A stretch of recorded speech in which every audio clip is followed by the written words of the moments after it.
Gunshots echoed through the narrow canyon, sharp cracks against stone that faded into the vast New Mexico night. The moon hung half full above the ridge, casting just enough silver light to turn blood black. Mason Hardy pressed his back against the cold rock, his breath coming in short, controlled bursts, despite the bullet wound in his shoulder. The pain radiated in waves, hot and insistent, but his mind remained clear. He'd felt worse. He'd survived worse. With practiced precision, Mason checked his rifle fingers, moving by memory, while his eyes scanned the shadows below. The weapon felt heavier tonight, his aim less steady as blood continued to seep through his shirt, darkening the fabric. "Don't move so much," came a whispered voice beside him. The Apache woman worked with swift, deliberate movements, grinding herbs between two stones. Her face, normally composed, betrayed the slightest tension around her eyes. She mixed the crushed plants with water from a small pouch, forming a paste that smelled of earth and something sharper, medicinal.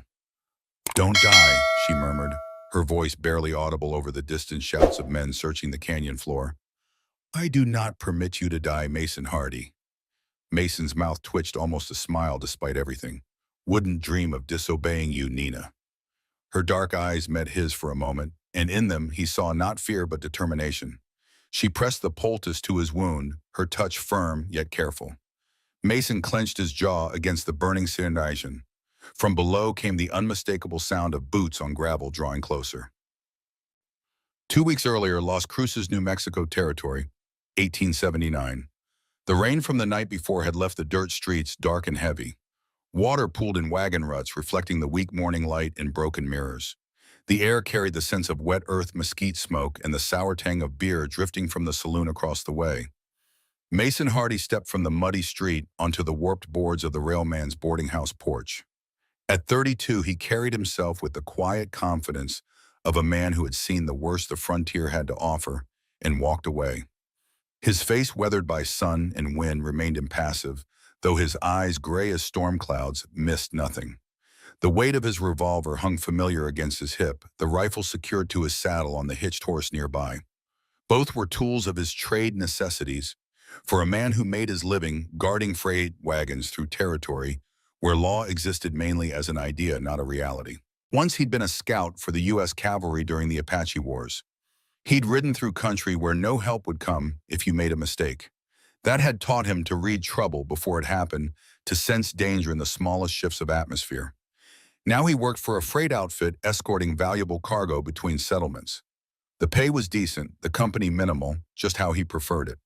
Today, Mason was in Las Cruces to collect payment for a delivery he'd overseen, bolts of cloth, barrels of flour, and a crate of tools shipped from Mesilla. The job was straightforward: get paid, restock supplies, head north by afternoon. Inside the boarding house lobby, a single oil lamp fought the gloom. The air hung stale and close. A large man with a flushed face leaned back in a chair against one wall, boots crossed at the ankles, chewing on a matchstick. Another lay passed out on a bench, an empty bottle resting on the floor beneath his limp hand. Mason gave them a slight nod and moved toward the narrow hallway that ran to the back rooms. He'd been told the owner would be in his office there, ready with payment. Halfway down the dim corridor, he stopped. There it was, a sound too faint to be furniture settling. Short, sharp. A woman's muffled cry. His pulse quickened, not with fear exactly, but with the tight focus that came when you knew you were walking into something that wasn't your business, but might need to be. He'd learned long ago that there were times when walking away was the smart choice. But there were other times when a man had to live with the face he saw in the mirror each morning. Mason followed the sound until he reached a door with a bent latch and peeling paint. No lock. The frame was cracked as if it had been forced shut too many times. He pressed his palm to the wood and pushed. The door swung inward with a slow groan. The room was barely bigger than a closet. One narrow cot, a tin basin on the floor. No window except for a small one nailed shut above the bed. The air smelled of damp cloth and unwashed skin. In the corner, crouched low, was a young Apache woman. She appeared to be in her mid-20s, her skin bronze in the dim light, her long black hair falling loose over her shoulders. She wore nothing but a thin, off-white linen shift torn at the neckline and ripped high on one hip. The fabric clung to her body in the humid air. Her eyes locked onto his, dark, unblinking. There was fear in them, but it was buried under something sharper. defiance, maybe even anger. Mason froze in the doorway, his hand still on the frame.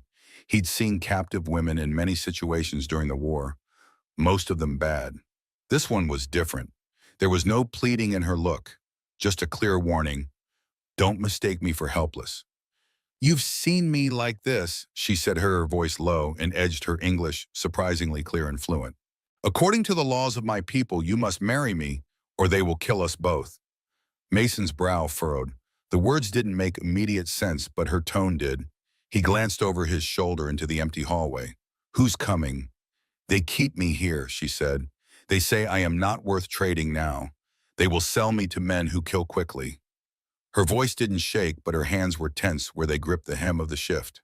Before he could ask more, the hallway came alive. Heavy boots on planks, the scrape of a spur. A man's voice, thick with whiskey, barked, "Time's up." Another voice laughed, ugly and short. Mason stepped fully into the room and shut the door with his heel. The noise in the hall grew closer. Someone tried the handle. "What's this?" a man shouted. "You think she's yours now?" Mason slid the rickety chair under the doorknob. He didn't answer. His mind was already moving through the choices. He could walk away, leave her here, tell himself it wasn't his fight. But the memory of other women in other towns, in worse rooms, came back hard. He looked at her and pointed to the small window nailed shut. "We can get out that way." She stared at him for a moment, weighing him. Men had given her orders before. Those orders had cost her. But this wasn't the same. His voice was even, his eyes steady. She gave a short nod. Mason crossed the room, pulled a folding knife from his belt, and worked it under the window sash. The paint cracked with a dry snap. He pushed until the frame shifted enough to open. He shrugged out of his trail coat and held it out to her. She hesitated, then took it, slipping it over her shoulders. The coat swallowed her small frame, but covered her bare skin. A fist hit the door hard. The chair shook. "Out!" Mason said, his voice firm but low. He lifted her by the waist, careful not to grab anywhere he shouldn't, and set her feet outside on the damp ground. Then he followed, dropping into the narrow alley behind the boarding house. The smell of wet dust filled his lungs. He took her hand, not gripping just enough to keep her close, and moved quickly down the alley, past barrels, past the back door of the saloon. Behind them, shouts echoed. Boots pounded in pursuit. At the far edge of the freight yard, his wagon waited, a canvas top, a water barrel bedroll, tucked in the corner. He lifted her inside without a word, dropped the canvas flap, and climbed onto the driver's bench. The rain snapped. The team started forward, hooves splashing through puddles. The shouts faded behind them, but Mason didn't look back. He could feel her eyes on him through the canvas. He knew as the wagon rolled out of Las Cruces that his simple job had just turned into something else entirely, and there was no turning back. The wagon jolted over a rut as it left the last of Las Cruces behind the wet streets, giving way to open land, low hills stretched with patches of mesquite. Mason kept the team at a steady pace, not so fast as to draw attention, but quick enough that if the men from the boarding house gave chase, they'd have to push hard to catch up. The rain had cooled the air, but the heat was already climbing back. His hands stayed tight on the reins, eyes scanning the road ahead and the scrub on both sides. Inside the covered wagon, the Apache woman sat cross-legged on the bedroll. Mason's trail coat wrapped around her like a blanket. The canvas top blocked the view, but she could feel the sway of the wagon and the rhythm of the hooves, each jolt making her grip the coat tighter. She kept her breathing even though her chest still carried the sharp weight of the last half hour. In her mind, the faces of the men from the hallway kept flashing, laughing drunk, certain they could decide her fate without her voice mattering. That Mason had stepped between them, and her didn't mean she could fully trust him yet, but he hadn't touched her except to help her out the window. That counted for something. After several miles, when the sounds of pursuit had long faded, Mason slowed the team to a walk and called back through the canvas. "You all right back there?" A pause, then, "Yes." "You got a name?" Another pause, longer this time. Then, "Nina." Mason nodded to himself. "I'm heading north to Mesilla Springs. Got business there. After that, we'll see where it's safe." He waited for a response, but none came. He didn't push. Some questions needed time, and he suspected this woman had learned the hard way not to give trust easily.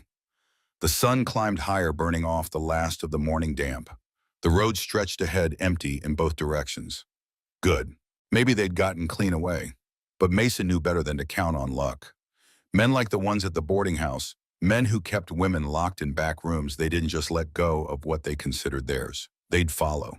Maybe not today, maybe not tomorrow, but eventually. When they reached a small creek that crossed the trail, Mason halted the team.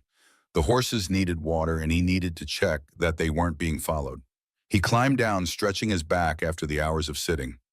"We'll stop here a bit," he called toward the wagon. "Creek's running clear if you want to wash up." The canvas flap moved, and Nina emerged still wrapped in his coat. She stepped down carefully, her bare feet navigating the rocky ground with practiced ease. She glanced back the way they'd come, her eyes narrowing as she scanned the horizon. "They will follow," she said simply. Mason nodded. "Probably, but we've got a head start and I know this country." She studied him for a moment, her expression unreadable. Then in perfect English, with just the faintest accent, she said something that stopped him cold. "I know who you are, Mason Hardy. You are the Shadow Man." Mason's hand froze on the harness he'd been adjusting. The Shadow Man, a name he hadn't heard in years, a name given to him by the Apache after what happened at Redstone Creek. "How do you—" "I am not an ordinary Apache woman," she interrupted, her voice steady. "I am the daughter of Eagle Medicine Man, keeper of my tribe's secrets." The name hit Mason like a physical blow. Eagle Medicine Man had been renowned among both the Apache and settlers who dealt fairly, a healer whose knowledge of plants and medicine was said to rival any doctor's. "Your father," Mason said slowly, "he was killed 3 years ago." Nina's jaw tightened. "Yes, by men who wanted what they could not have." Mason watched her face, seeing the grief carefully contained there. "I'm sorry," he said, the words inadequate but sincere. She acknowledged this with the slightest incline of her head. Then she moved past him to the creek, kneeling at the water's edge. She splashed water on her face and arms, the movement precise and efficient. Mason gave her space, tending to the horses while his mind worked through this new information. If she was Eagle Medicine Man's daughter, that made her valuable in ways beyond what those men at the boarding house likely knew. Her father's knowledge, if she carried even a portion of it, would be worth a fortune to the right people. Or the wrong ones. When Nina returned from the creek, her face freshly worn, she looked directly at Mason. "The men who held me wanted more than my body," she said matter-of-factly. "They wanted my father's knowledge of the sacred herbs that cure the yellow fever. The sickness spreads in the south. Many die." Mason had heard rumors of the fever's return. Last outbreak, whole towns had been decimated. "And do you have this knowledge?" he asked carefully. A ghost of a smile touched her lips. "I am my father's daughter." That was answer enough. Mason ran a hand through his hair, understanding now that their situation was even more dangerous than he'd first thought. Not just local thugs looking for a runaway captive, but potentially people with real power and resources hunting for medicine that could save lives and make fortunes. "We should keep moving," he said. As they prepared to continue their journey, Mason found himself studying Nina with new eyes. She moved with purpose, her gestures efficient, nothing wasted. Despite her ordeal, there was a dignity in her bearing that spoke of inner strength. He'd rescued her on instinct, a reflex born from memories he'd rather forget. But now he realized he'd stepped into something far more complex than a simple rescue. The Shadow Man. He hadn't heard that name since Redstone Creek. Since the night he'd arrived too late to save a mother, but managed to pull her child from the flames of a burning wickiup as U.S. soldiers raised an Apache encampment. He'd failed that night. Failed to stop the attack. Failed to save everyone. The child he'd rescued had lived, but the mother, her eyes still haunted his dreams, accusing. And now somehow this woman knew who he was, knew his shame. As they climbed back into the wagon and continued north, Mason felt the weight of the past settling on his shoulders once more. Whatever lay ahead, he suspected the ghosts he'd been outrunning had finally caught up with him. By midday, the sun beat down mercilessly. The morning's rain was a distant memory, the ground already cracking with thirst. Mason guided the wagon off the main trail, following a dry creek bed that offered some shelter from watching eyes. He'd been taking stock of their situation. 2 canteens of water, enough food for 3 days if they were careful, his rifle, revolver, and hunting knife. Not enough if serious trouble came looking, but better than nothing. Nina had been quiet since their stop at the creek, sitting now beside him on the driver's bench. She'd found a leather cord in the wagon supplies and used it to tie back her long hair. With Mason's coat belted at the waist and her composure restored, she looked less like a victim and more like a woman in command of herself. "You should tell me what happened at Redstone Creek," she said, suddenly breaking the silence. Mason's hands tightened on the reins. "Why bring that up now?" "Because it follows you like a shadow," she replied, "and because we are being hunted. I need to know if you run from things or face them." The directness of her gaze made evasion impossible. Mason sighed, focusing on the trail ahead as he spoke. "I was a scout for the cavalry, supposed to just find the Apache camp's report back. Not engage." He paused, the memories rising unwanted. "There was this Captain Bradford, had a particular hatred for the Apache, said they'd killed his brother." Nina didn't interrupt, just waited. "We found a small camp at Redstone Creek. Just families, no warriors to speak of. I reported it, recommended we bypass." Mason's jaw tightened. Bradford ignored the order to leave them be, led a night raid instead. The wagon wheel hit a rock, jolting them both. Mason corrected the team before continuing. "By the time I realized what was happening, they were already burning the wiki-ups. People running, screaming. Soldiers shooting anything that moved." His voice had gone flat, emotionless. "I tried to stop it. Bradford knocked me down, said he'd shoot me for insubordination if I interfered." Nina's face remained impassive, but her eyes never left his. "There was this woman," Mason continued, "running with a child. Soldier took aim. I tackled him, but his shot went wild, hit her instead." He swallowed hard. "I got to her as she fell. The boy couldn't have been more than 4, was screaming. She looked at me right in the eyes and said something in Apache. Then she died." "What did she say?" Nina asked quietly. "I don't speak Apache. Never knew." Mason shook his head. "I grabbed the boy, carried him away from the fighting, hid him in the rocks until it was over. By morning the camp was ashes. 17 dead. The survivors scattered. And the boy, some women from a nearby camp found him, took him in." Mason looked at her directly for the first time since beginning the story. "The Apache started calling me the Shadow Man after that. Said I came from the shadows to save the child." Nina studied him for a long moment. "The woman said, 'Protect my son as if he were your own blood.' And you did." Mason blinked, surprise breaking through his careful control. "You know this?" "The boy was my brother Tarak." The revelation hit Mason like a physical blow. He pulled the wagon to a halt, turning to face her fully. "Your brother?" Nina nodded once. "He lives still, with our mother's sister's people. He was too young to remember much, but the story is told." Mason sat in stunned silence. All these years he'd carried the weight of that night, never knowing what had become of the child he'd saved. "The Apache do not forget those who help them," Nina continued, "nor those who harm them. You tried to save my mother. You saved my brother. This is known." "I failed your mother," Mason said, the words bitter in his mouth. "Yes," Nina agreed, her directness startling. "But you chose to act when others chose to destroy. That too is remembered." Before Mason could respond, Nina's head snapped up, her attention suddenly fixed on the ridge to their left.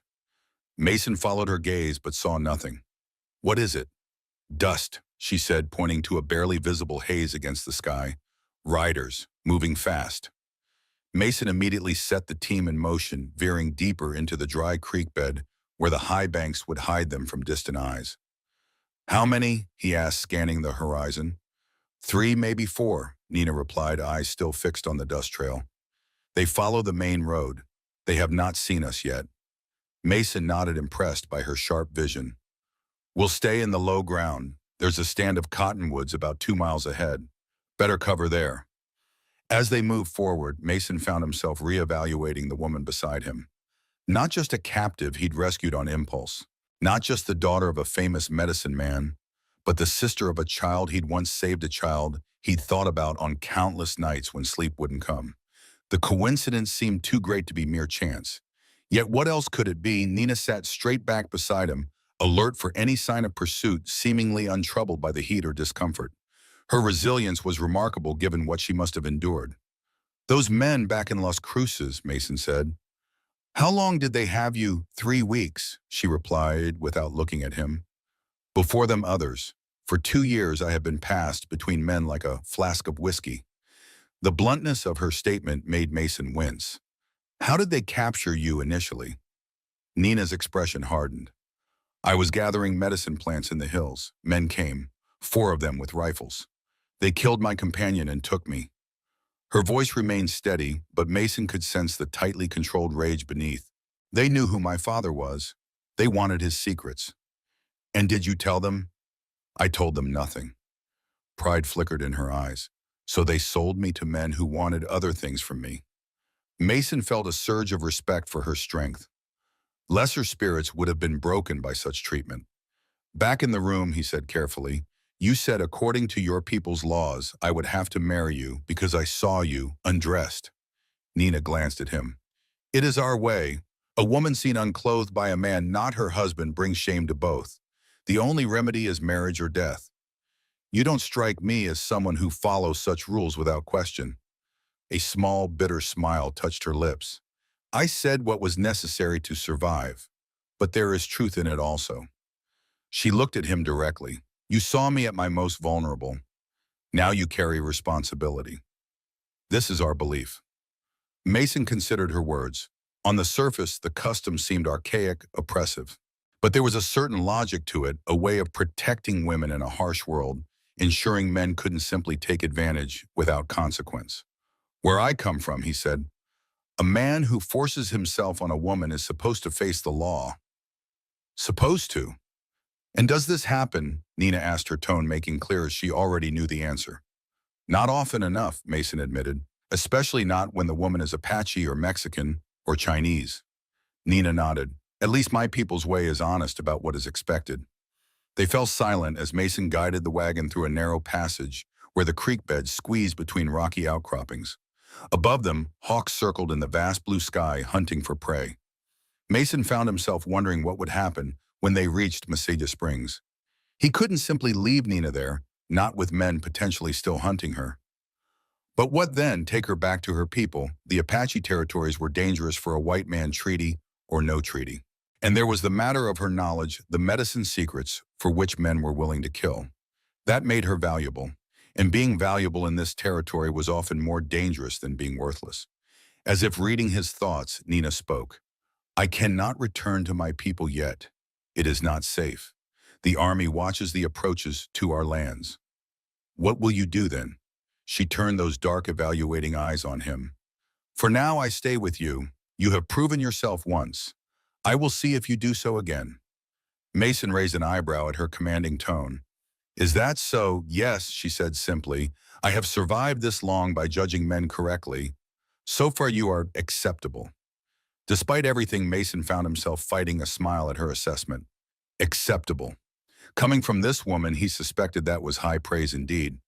As they approached the cottonwood grove, the sound of running water reached them, a small spring feeding a pool before disappearing again underground. Mason brought the wagon to a halt in the shade where they would be hidden from the main trail. We'll rest here until evening, he said. Less chance of being spotted in the dark. Nina climbed down from the bench, moving immediately to check the surrounding area, her eyes scanning for tracks or signs of recent visitors.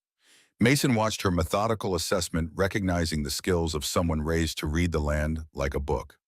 No one has been here for many days, she announced, returning to the wagon. The water is clean. Mason nodded. Good. We'll refill the canteens and let the horses rest.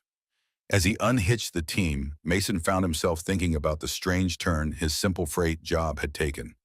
Yesterday, his biggest concern had been getting paid on time. Now he was fleeing Las Cruces with an Apache woman who carried valuable medical knowledge, possibly pursued by both local criminals and who knew what else. And somehow improbably, she was connected to the darkest night of his past, the sister of a child he'd once saved when he couldn't save everyone. Coincidence, or something else? Mason wasn't usually one for believing in fate or divine intervention. In his experience, the universe was mostly indifferent to human suffering. But this connection, it felt significant in a way he couldn't articulate. As the afternoon shadows lengthened, Mason built a small fire, just enough to heat coffee and warm some beans. Nina sat across from him, the flames painting her face in shifting gold. She'd washed her shift in the spring and hung it to dry on a branch. Now wearing Mason's shirt belted at the waist, she looked almost relaxed. Tell me about your brother, Mason said, passing her a tin cup of coffee. Tarek, you called him. Something softened in Nina's expression. He is 18 now, tall and strong, a warrior of our people. Pride colored her voice. He searches for me still, I think. He would not believe I am dead without proof. Does he remember what happened at Redstone Creek? He remembers a man coming from the darkness, taking him to safety. She met Mason's eyes over the rim of her cup. He remembers the sound of your voice telling him to be brave, that help would come. Mason looked away, uncomfortable with what sounded like praise. He didn't deserve it, not when he'd failed to stop the attack in the first place. You carry much guilt, Nina observed, for things beyond your control. I could have done more, Mason said flatly. Perhaps, or perhaps you would simply be another dead white man forgotten. She set her cup down. The past cannot be changed, Mason Hardy. Only the future. The simplicity of her statement struck him. How many years had he spent dwelling on what he couldn't change? Running from one job to the next, one town to the next, always alone, because alone was easier. Safer. As darkness fell, they ate in companionable silence. The night air cooled rapidly, the desert surrendering the day's heat to the vast sky above. Stars emerged brilliant and uncountable. Mason spread his bedroll on one side of the dying fire and gathered spare blankets for Nina on the other side, giving her space. We'll leave before dawn, he said. Should reach Mesilla Springs by midday tomorrow. Nina nodded, settling onto her makeshift bed, Mason's coat pulled around her against the chill. She watched him with those observant eyes. Sleep, he told her. I'll keep first watch. And who watches while you sleep? She asked. Mason smiled slightly. I'm a light sleeper. Nina considered this, then nodded once before lying down her back to the fire. Within minutes, her breathing had deepened and slowed. Mason sat with his back against a cottonwood trunk rifle across his knees, watching the darkness beyond their small camp. The night was alive with small sounds, insects, the occasional cry of a hunting owl, the soft nickering of the horses. His mind kept returning to Nina's words about the past and future. Simple wisdom, but hard to live by. The past had shaped him, carved him into the man he was now, solitary, cautious, weighted with regrets. But for the first time in years, he found himself thinking about more than just surviving until the next day. There was something about Nina's presence that made him aware of all the empty spaces in his life, all the connections he'd avoided making. Maybe it was her link to that night at Redstone Creek. Maybe it was simply her remarkable resilience.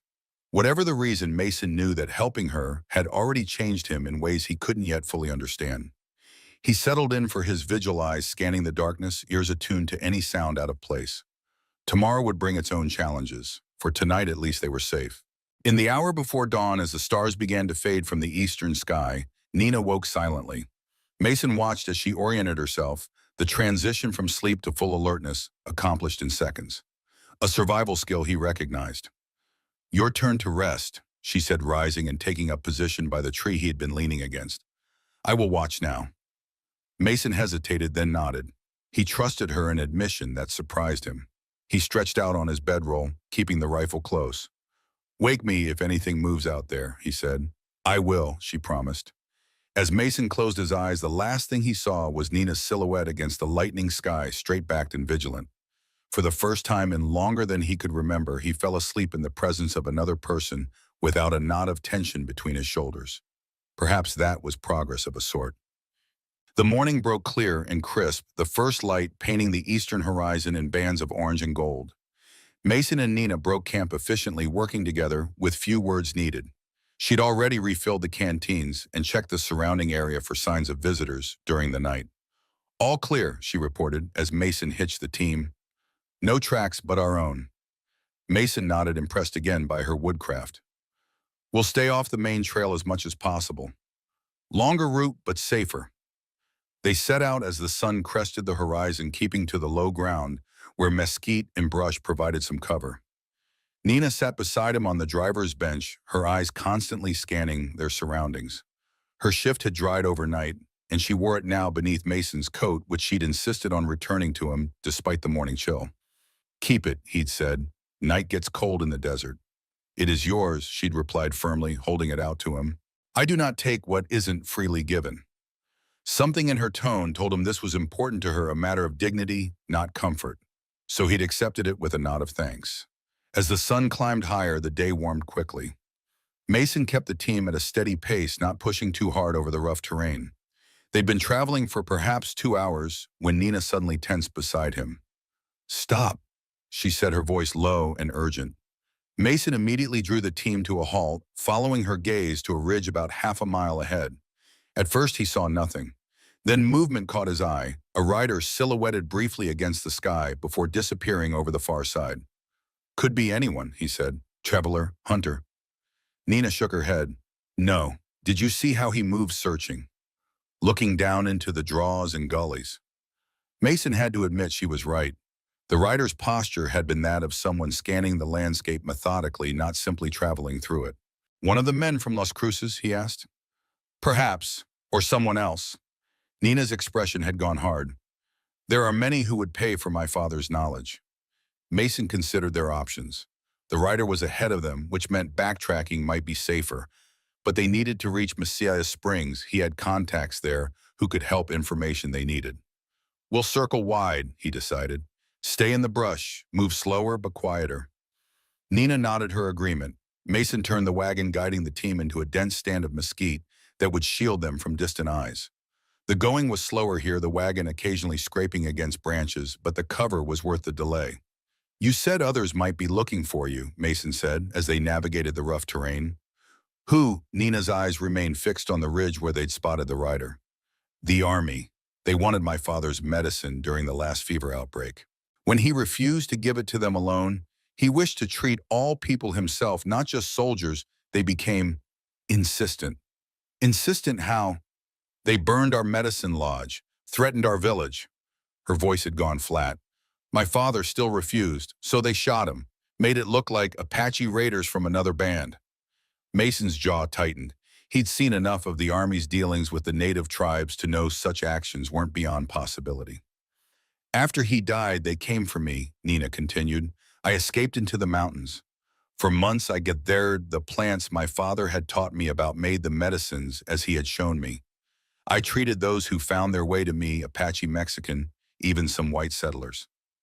"Then the men who captured you found you," Mason concluded. Nina nodded. "They had heard stories of a healer in the mountains. They came with whiskey and lies. When I refused them, they took me by force." The matter-of-fact way she related her ordeal made it somehow more affecting than if she'd shown emotion. Mason found himself gripping the reins too tightly, anger building in his chest at what she'd endured. "The man who leads the search for me is called Colonel Grant," Nina said. "He commands the fort near Messiah Springs." Mason frowned. "Grant Frederick Grant. You know this man?" "Know of him," Mason corrected. "He's got a reputation. Not a good one." Colonel Frederick Grant had taken command of the fort about a year ago. Word was he'd been transferred from somewhere back east after some scandal involving missing funds. He was known to be harsh with the local tribes, using any excuse to conduct punitive expeditions that often resulted in burned villages and civilian casualties. "If Grant's involved, this is bigger than I thought," Mason said grimly. "He's got resources, men, authority." "Yes," Nina agreed, "and he wants the fever medicine. The outbreak grows worse in the south. Many soldiers die." Mason guided the wagon around a fallen tree mine, working through the implications. If Colonel Grant was hunting Nina for her medical knowledge, Messiah Springs might not be safe after all. The fort was just outside town and Grant's influence ran deep. "We need to change plans," he said. "Messiah's too risky if Grant's looking for you." "Where then?" Nina asked. Mason considered their options. They needed supplies, information, and somewhere to lie low while they figured out next steps. Somewhere Grant's authority wouldn't reach so easily. "There's a trading post about 15 miles west of here," he said finally. "Run by a friend of mine, Charlie Lewis. Good man keeps to himself. We can rest there, restock." Nina studied his face, seeming to weigh his judgment. "You trust this man?" "With my life," Mason said simply. He was a scout too back during the war. Quit when he saw which way the wind was blowing. Now he trades fair with everyone, white, Mexican, Apache. She nodded, accepting his assessment. "Then we go there." They traveled in silence for a while, Mason keeping the wagon in cover as much as possible, avoiding open ground where they might be spotted from a distance. The sun climbed toward noon, the heat intensifying. This Colonel Grant, Mason said eventually. What does he know about you, about what you know? Nina considered the question. He knows I'm Eagle Medicine Man's daughter.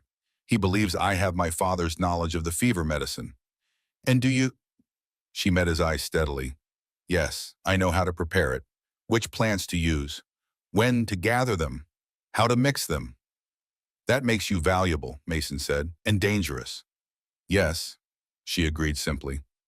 Mason fell silent, turning over the situation in his mind. Nina wasn't just a woman who needed help escaping bad men. She was a target sought after for knowledge that could save lives and make fortunes. And if Colonel Grant was involved, the resources being marshaled to find her would be significant. The rider they'd spotted was almost certainly looking for them, which meant others would be too. As they crossed a shallow wash, the wagon wheels crunching over gravel, Mason found himself wondering at the strange turns life could take. 3 days ago, he'd been a simple freight guard concerned only with getting paid and finding his next job. Now he was caught up in something far bigger, protecting a woman whose knowledge could save hundreds, maybe thousands of lives, a woman connected to his past in ways he still couldn't fully comprehend. The Shadow Man, she called him, a name from a night he'd tried to forget. Maybe some ghosts weren't meant to stay buried. Maybe they returned for a reason. Mason glanced at Nina sitting straight back beside him, her face composed despite everything she'd endured. There was a strength in her that went beyond mere survival, a purpose. Whatever came next, he realized he was committed now, not just to getting her to safety, but to seeing this through to whatever end awaited them. The sun beat down from directly overhead as they continued their circuitous route toward Charlie Lewis's trading post, both of them watchful for any sign of pursuit. The day stretched on, hot and tense, filled with the knowledge that they were being hunted. But for now, at least, they remained ahead of the chase. How long that would last, Mason couldn't say. But he was determined to use whatever time they had to prepare for what would inevitably come. Because some things, like the past, always caught up with you eventually. Charlie Lewis's trading post sat in a small valley where 3 creeks joined, creating a rare oasis of green in the otherwise parched landscape. Cottonwoods and willows surrounded the main building, their shade a precious commodity in the harsh New Mexico sun. A wooden sign weathered by years of wind and rain hung above the porch. Lewis Trading Company and fair deals for all. Mason guided the wagon down the slope toward the cluster of buildings, the main trading post, a stable in what looked like a small bunkhouse. Smoke rose from a stone chimney curling into the clear afternoon sky. Your friend, Nina said, studying the place with careful eyes. He trades with Apache, with anyone who brings goods and doesn't start trouble, Mason replied. Charlie doesn't care much about a person's background, just how they conduct themselves. Nina nodded, but Mason noticed she'd gone tense as they approached. He understood her caution. Trust didn't come easily when you'd been betrayed as many times as she had. As they pulled into the yard, a man emerged from the trading post, tall and lanky, with a gray-streaked beard and skin tanned to leather by decades in the sun. Charlie Lewis wore simple clothes, a revolver on his hip, more out of habit than expectation of use. His weathered face broke into a smile of recognition as he spotted Mason, but that smile faltered slightly when he noticed Nina. Mason Hardy, he called, walking toward the wagon. Been a spell since you darkened my door. Been keeping busy, Mason replied, setting the brake and climbing down. Good to see you, Charlie. The 2 men clasped hands briefly. Charlie's eyes flicked to Nina, who remained on the wagon bench, her posture alert. I see you've got company, Charlie observed, his tone carefully neutral. This is Nina, Mason said. We're in a bit of a situation, Charlie. Need a place to lay low, restock. Charlie's gaze sharpened. He'd been a scout long enough to read between the lines. Trouble following. Possibly, Mason admitted. I wouldn't have brought it to your door if we had anywhere else to go. Charlie studied him for a moment and then nodded. Come inside, both of you. Whatever it is, we'll figure it out. He turned toward Nina and spoke in halting but recognizable Apache. You are welcome here, daughter of the people. Nina's eyebrows rose slightly in surprise. She responded in the same language, her words flowing more naturally than Charlie's. Charlie smiled and replied in English. My Apache's not good enough to keep up, I'm afraid, but you are welcome to speak it if you prefer. English is fine, Nina said, climbing down from the wagon. She stood straight, meeting Charlie's gaze directly. Thank you for your welcome. Charlie nodded, then turned to Mason. Bring your team around back. I'll get them settled while you two come inside. Mason did as suggested, driving the wagon behind the trading post where a small corral and water trough waited. Charlie expertly unhitched the team, speaking softly to the horses as he led them to water. Your friend speaks some of my language, Nina observed quietly to Mason. Charlie spent more time with the Apache than most white men, Mason explained. Traded with them for years, even lived with a band for a winter from what I heard. Nina considered this information, her expression thoughtful. That is unusual. Charlie's an unusual man, Mason agreed. That's why I trust him. Once the horses were settled, Charlie led them into the trading post. The interior was dim and cool after the bright sun outside, the air fragrant with coffee, tobacco, and the mixed scents of the goods that lined the shelves, everything from beans to blankets to bullets. A young Mexican man was minding the counter, carefully inventorying supplies in a ledger. He looked up as they entered, nodding respectfully to Charlie. Miguel, we're closing early today, Charlie said. Hang the sign and take the rest of the afternoon off. The young man glanced curiously at Mason and Nina, but asked no questions. Yes, Mr. Lewis, he said, reaching for a wooden sign that read, closed, in both English and Spanish. Charlie led Mason and Nina through the store to a door at the back which opened into his private quarters, a simple but comfortable living space with a stone fireplace, a wooden table with chairs and shelves lined with books, an unexpected luxury on the frontier. Sit, Charlie said, gesturing to the table. I'll put coffee on. As Charlie busied himself at the fireplace, Mason and Nina took seats at the table. Nina's eyes swept the room, taking in details, always assessing. Mason recognized the habit of someone who had learned to identify threats and exits in any new environment. So, Charlie said, setting the coffee pot on the fire, what kind of trouble are we dealing with here? Mason glanced at Nina, receiving a slight nod before he spoke. It's complicated, Charlie. Nina was being held against her will in Las Cruces. I helped her get away. Charlie turned, eyeing them both. That's not the whole story, I'm guessing. No, Mason admitted. Nina is Eagle Medicine Man's daughter. Charlie's bushy eyebrows rose. The healer. He looked at Nina with new respect. Your father's reputation was known even among white settlers. A good man by all accounts. Yes, Nina said simply. He was. She carries his knowledge, Mason continued, including how to make medicine for the yellow fever. Charlie let out a low whistle. That explains a lot. Fever's bad this season, especially down south. Fort Bliss lost 20 men last month, from what I hear. There's more, Mason said, his voice dropping. Colonel Frederick Grant is involved. He's looking for Nina. Charlie's expression darkened. Grant, that bastard. He sat heavily in a chair opposite them. If Grant's after you, this is serious. He's got the resources of the army behind him. And other men search for me as well, Nina added. Those who held me in Las Cruces. Charlie rubbed his beard thoughtfully. So you've got the army and some local hard cases on your trail. Not an enviable position. He studied them both. What's your plan? Mason and Nina exchanged glances. Still working on that, Mason admitted. First priority was getting somewhere safe to catch our breath. Charlie nodded.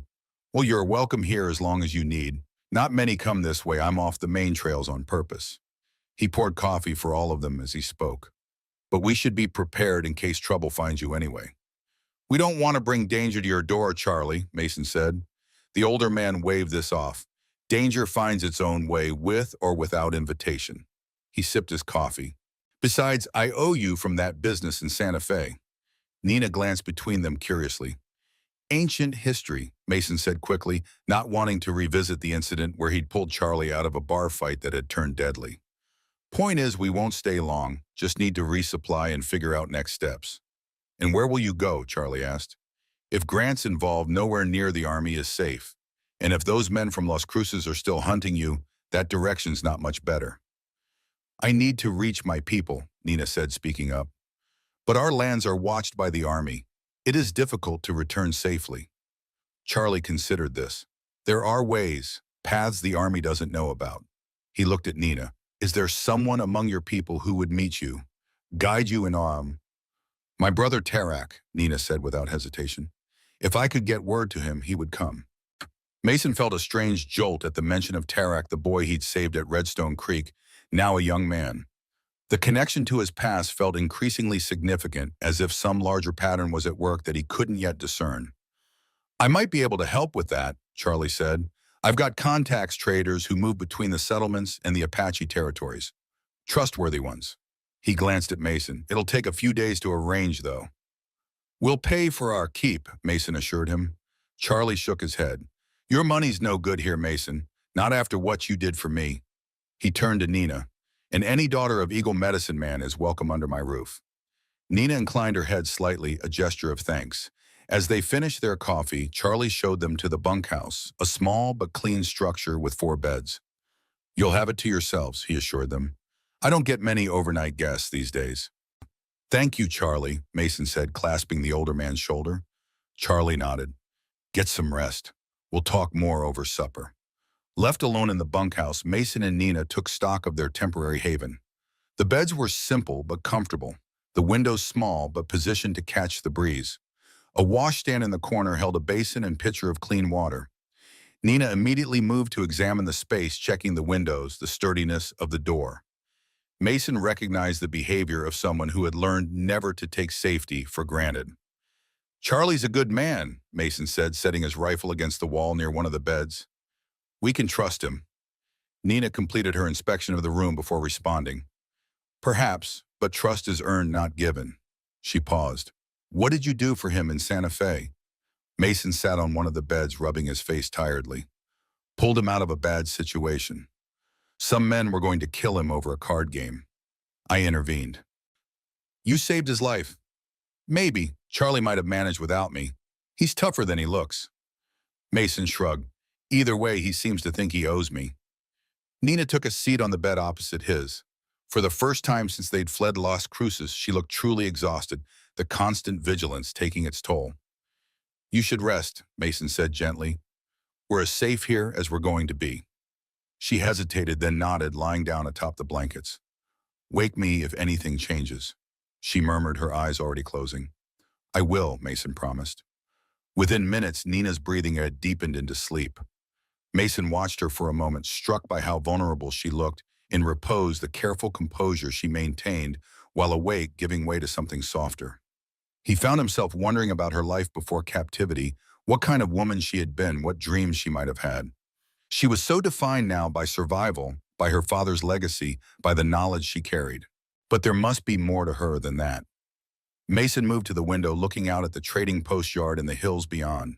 The afternoon sun cast long shadows across the ground. No sign of pursuit, no dust on the horizon. For the moment they had sanctuary. But Mason knew it wouldn't last. Men like Colonel Grant didn't give up easily. And the local men from Las Cruces, they'd want revenge for being thwarted, their property taken. This respite was temporary. They needed to use it wisely. Mason settled into a chair by the window, his rifle within reach, and prepared for a long vigil while Nina slept. His own exhaustion tugged at him, but he resisted. Someone needed to stay alert, and Nina had earned her rest. As the shadows lengthened outside, Mason found himself reflecting on the strange turn his life had taken. A simple phrase had led him to a woman connected to his past, carrying knowledge that powerful men would kill for being hunted by forces with long reach. And somehow he was now responsible for her safety, committed to a cause larger than himself for the first time in years. The Shadow Man, the name the Apache had given him after Redstone Creek. He'd tried to outrun it, to forget. Yet here it was again, coming full circle. Nina's brother was the child he'd saved that night.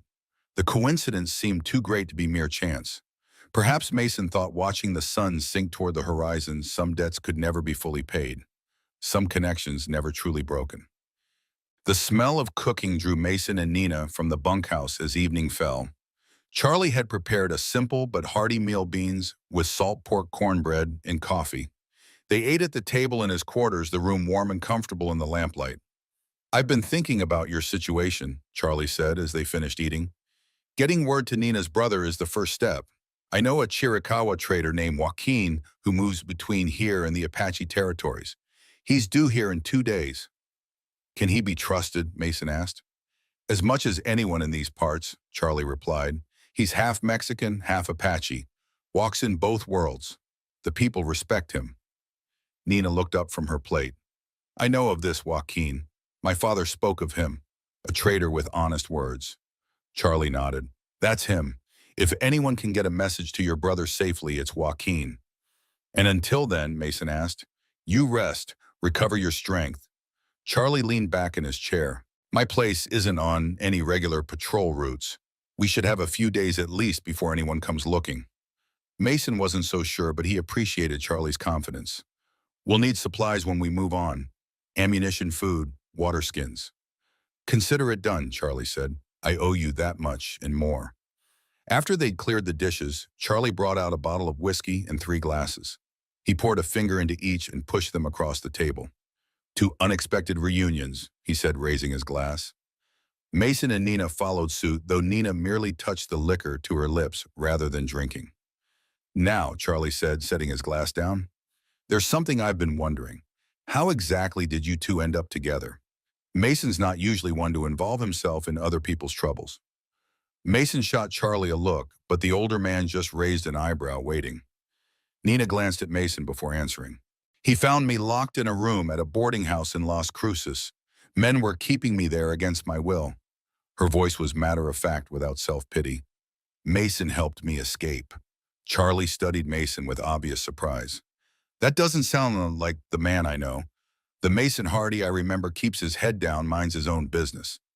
Mason shifted uncomfortably. Things change. Apparently, Charlie agreed, a hint of approval in his tone. What made you step in? Mason hesitated, unsure how to explain the impulse that had driven him to help Nina. It hadn't been a calculated decision, more like an instinct, a reflex born from memories he'd rather forget. She needed help, he said simply. I was there. Charlie seemed to accept this, though his eyes suggested he suspected there was more to the story. He turned to Nina. And you trusted him? A white man you didn't know? Nina's gaze was steady. I assessed my options. They were limited. A smile tugged at Charlie's mouth. Practical. I like that. He refilled his own glass. But there's more between you two than a simple rescue, isn't there? I can see it in the way you move around each other, like you've known each other longer than a few days. Mason and Nina exchanged glances. After a moment, Mason spoke. Nina's brother is the boy I saved at Redstone Creek. Charlie's eyes widened. The Apache kid, the one they started calling you the Shadow Man over. Yes, Nina confirmed. Tarak, my younger brother. Charlie let out a low whistle. Well, I'll be damned. He looked between them, shaking his head. That's quite a coincidence. Is it? Nina asked quietly. My people believe there are no coincidences, only patterns we do not yet understand. Charlie considered this, stroking his beard. Maybe you're right. He looked at Mason. Maybe there's a reason you two were meant to find each other again. Mason wasn't comfortable with the direction the conversation was taking. He'd never been one for mystical explanations or predetermined fates. Life in his experience was mostly chaos and chance, occasionally shaped by human choices. Reason or not, he said, steering the conversation back to practicalities, we need to get Nina safely to her people, and we need to deal with Colonel Grant. Charlie's expression sobered. Grant's a dangerous enemy. He's got resources, authority, and a mean streak a mile wide. What do you know about him? Mason asked. Came out west about a year ago. Rumors say he was transferred after some trouble back east, misappropriation of funds, possibly worse. Charlie's voice dropped. Since taking command at the front, he's led 3 punitive expeditions against Apache bands. All of them resulted in civilian casualties. Nina's face remained impassive, but Mason saw her hands tighten on the edge of the table. He claims to be protecting settlers, Charlie continued, but word is he's more interested in finding mineral deposits on Apache land. There's talk of gold in those hills. Mason frowned. And the fever medicine, where does that fit in? The yellow fever's been bad this season, especially at the fort. Army doctors can't control it. A medicine that works would be worth a fortune and worth a lot of goodwill from his superiors back east. Nina spoke up, her voice steady. My father's medicine works, but it must be prepared properly with the right plants gathered at the right time. It is not simple. And that's why Grant wants you, Charlie concluded. You know what your father knew?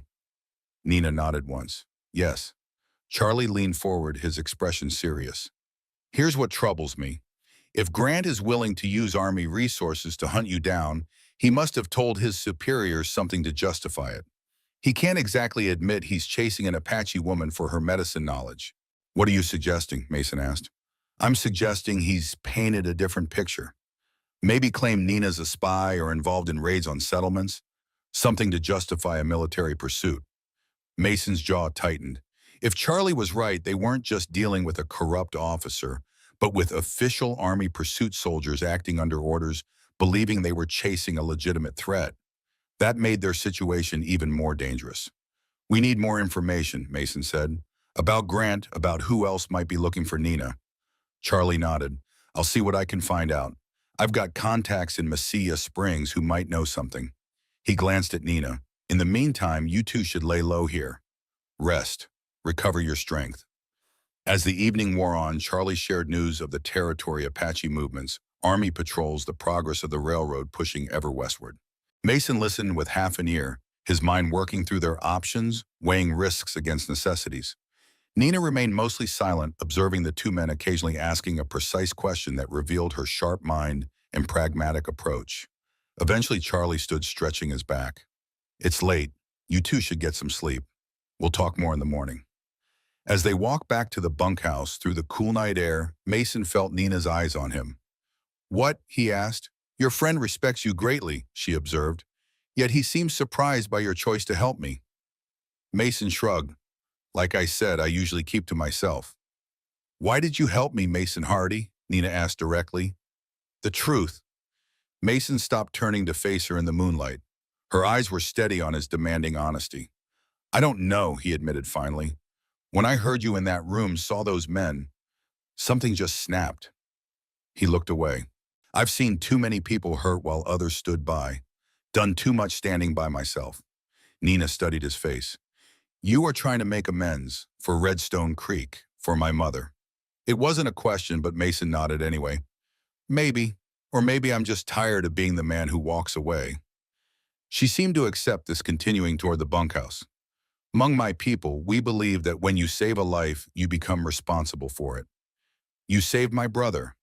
Now you save me. Perhaps this is how the circle completes itself. Mason followed her, considering her words.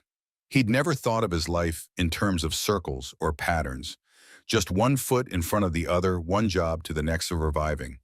But Nina's perspective offered a different way of seeing things, a framework where his past actions and present choices were connected, meaningful rather than random. It was a comforting thought in its way, that maybe his life wasn't just a series of mistakes and regrets, but part of some larger design he couldn't yet fully comprehend.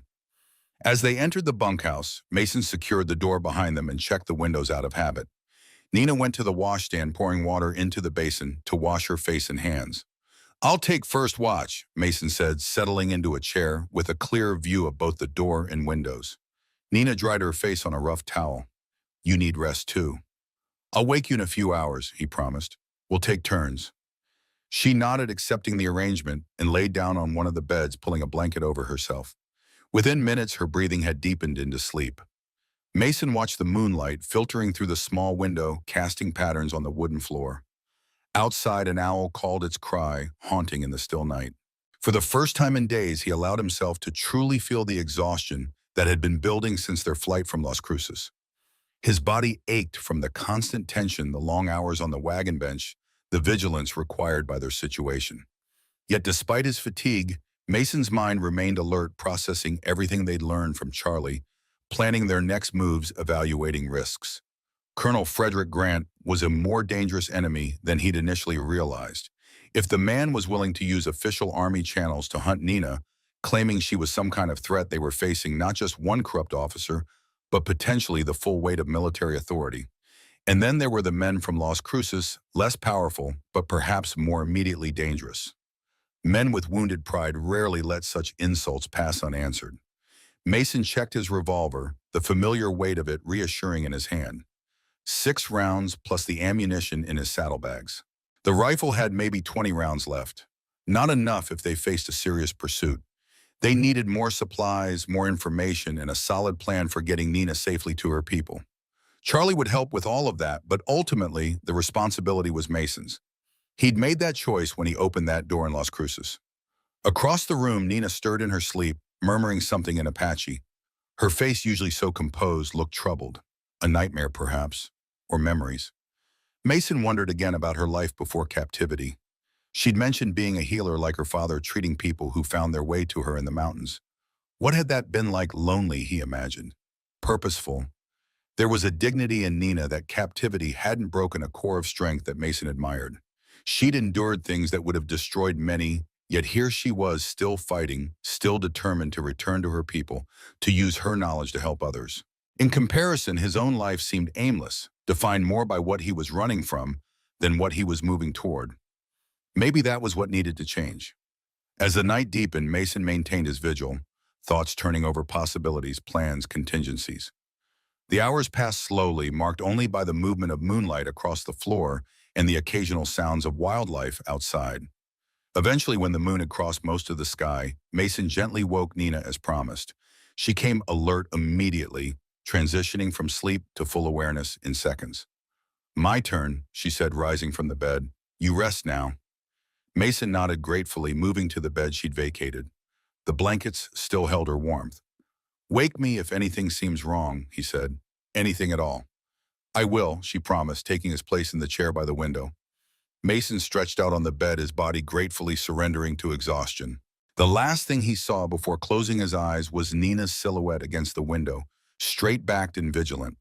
Despite everything, the danger, the uncertainty, the knowledge that powerful men were hunting them, Mason felt something he hadn't experienced in years, a sense of purpose, of being exactly where he was meant to be.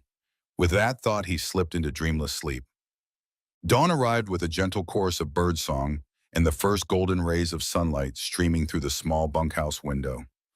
Mason woke to find Nina already up, braiding her long black hair with practiced movements. "Good morning," she said, noticing his open eyes. "Your friend is already awake. I saw smoke from his chimney." Mason sat up, rolling his shoulders to work out the stiffness. He'd slept soundly for the first time in days, trusting Nina to keep watch. "Anything happened during the night?" "No, all was quiet." She finished her braid, tying it with a strip of leather. "I checked the perimeter at first light. No tracks but our own and your friends." Mason nodded, impressed again by her thoroughness. He pulled on his boots and strapped on his gun belt, the routine automatic after years on the frontier. They found Charlie in his quarters, frying bacon in a cast-iron skillet. The rich aroma filled the small room, making Mason's stomach growl appreciatively. "Morning," Charlie greeted them. "Figured you could use a proper breakfast." They ate at the wooden table, bacon biscuits and strong coffee. Simple fare, but after days of hardtack and jerky on the trail, it tasted like a feast. "I've been thinking," Charlie said as they ate. "Nina needs clothes supplies. Can't have her running around in that torn shift forever." Nina glanced down at her garments. Mason's shirt, belted at the waist, covered the worst of the tears in her shift. But Charlie was right. She needed proper clothing, especially if they were going to be traveling rough country. "I keep some trade goods for the Apache women who come through," Charlie continued. "Might have something that would fit. And I've got moccasins, a good knife, a blanket, things you'll need on the trail." "We're grateful, Charlie," Mason said. "But we can't take all that without paying." Charlie waved this off. "Consider it an investment.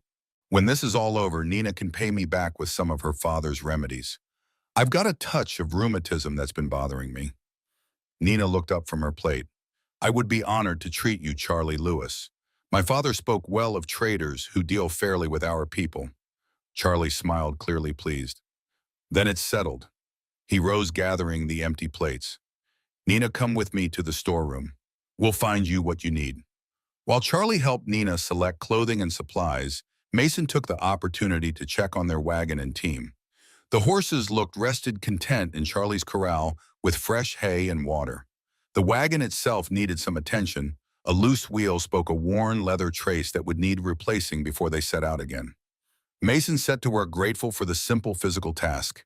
It gave his hands something to do while his mind continued to process their situation. He was tightening the wheel spoke when he heard footsteps behind him. Turning, he saw Nina approaching, transformed by her new attire. She wore a simple buckskin dress that fell to her knees, belted at the waist with a woven sash. Soft moccasins replaced her bare feet, and a light blanket was draped over her shoulders against the morning chill. At her waist hung a sheath knife, and a small pouch was tied beside it for medicine plants, he guessed. The practical frontier clothing suited her, highlighting her natural dignity and strength in a way the torn shift never could. Mason found himself staring a moment too long before remembering his manners. "Those suit you," he said, turning back to the wagon wheel. "Charlie is generous," Nina replied, moving closer to inspect his work. "He gave me these without hesitation. Like I said, he's a good man." Nina watched him work for a moment, then asked, "What will we do now, Mason Hardy? Wait for the trader." "Joaquin?" Mason tightened the final spoke before answering. "That's the plan. Get word to your brother, arrange a meeting point. Meanwhile, Charlie's going to gather information about Grant's movements, see what else we're dealing with." Nina nodded, her face thoughtful. "And after, when I am with my people again?" The question caught Mason off guard. He hadn't thought much beyond getting Nina safely to her brother. "That's up to you, I suppose. You'll be home." "And you?" Mason shrugged. "Move on. Find another job. Same as always." Nina studied him, her dark eyes penetrating. "Is that what you want, to return to being alone?" "It's what I know," Mason said, uncomfortable with the direction of the conversation. "That is not what I asked." Before Mason could formulate a response, Charlie called from the trading post porch. "Mason, Nina, come inside. There's something you should see." They found Charlie in his quarters, unfolding a piece of paper on the table. "Supply wagon came through early this morning while you were sleeping," he explained.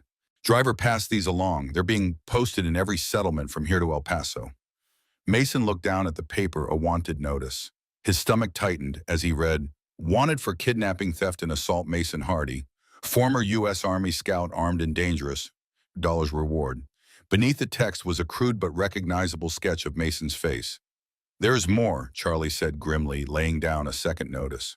"Wanted Apache woman known as Nina, daughter of Eagle Medicine Man, for questioning in connection with raids on settlements. 100 is reward for information leading to her capture by order of Colonel Frederick Grant, U.S. Army."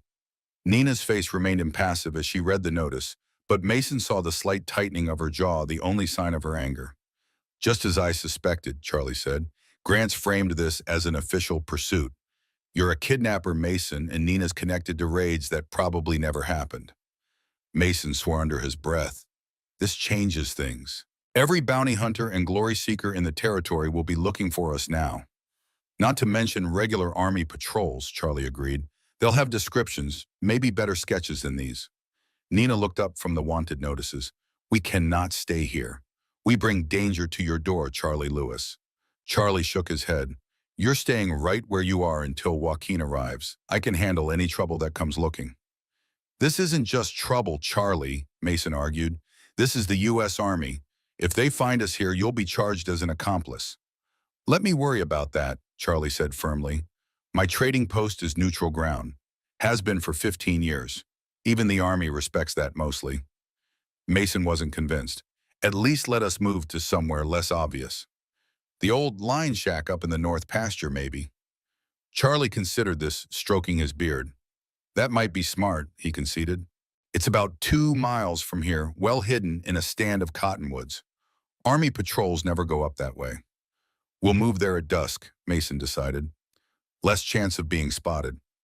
Nina had remained silent, studying the wanted notices with a thoughtful expression. Now she spoke. "These are lies. I have never been involved in raids. And Mason did not kidnap me. He saved me from captivity." "Truth doesn't matter much in times like these," Charlie said gently. "Grant's got authority and a story that plays well with the Army brass. White woman taken by an Apache woman and a renegade scout makes for a simpler tale than the real one." "There's something else," Mason said, frowning at the notices. These were printed, quickly distributed widely. "Grant must have men specifically tasked with finding us, not just regular patrols."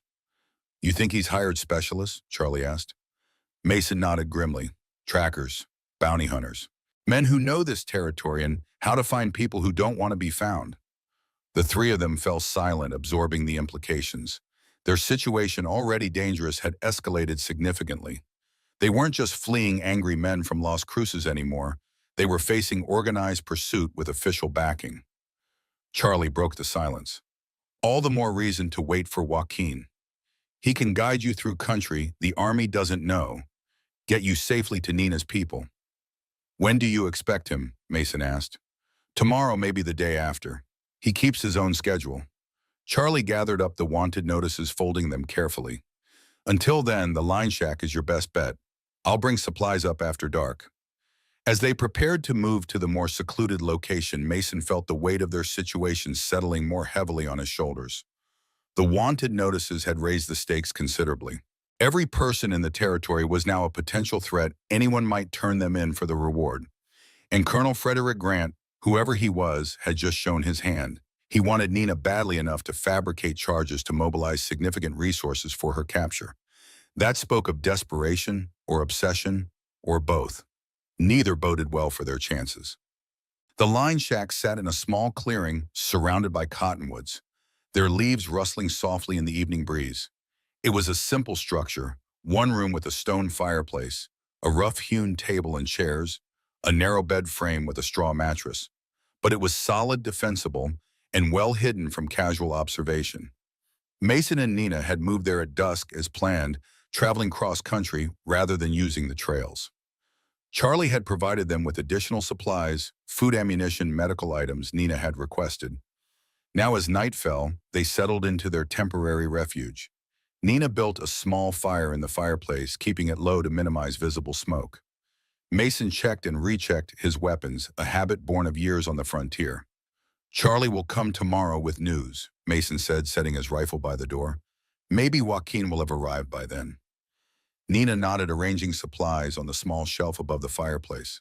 She moved with practiced efficiency, organizing the space as if she'd done so countless times before, which Mason realized she probably had first in her father's wickiup, later in whatever hidden places she'd found while evading capture.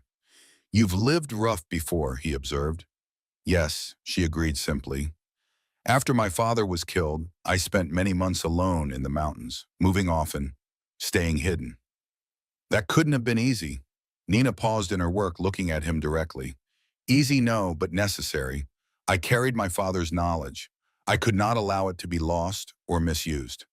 There was such quiet dignity in her words, such certainty of purpose, that Mason felt humbled.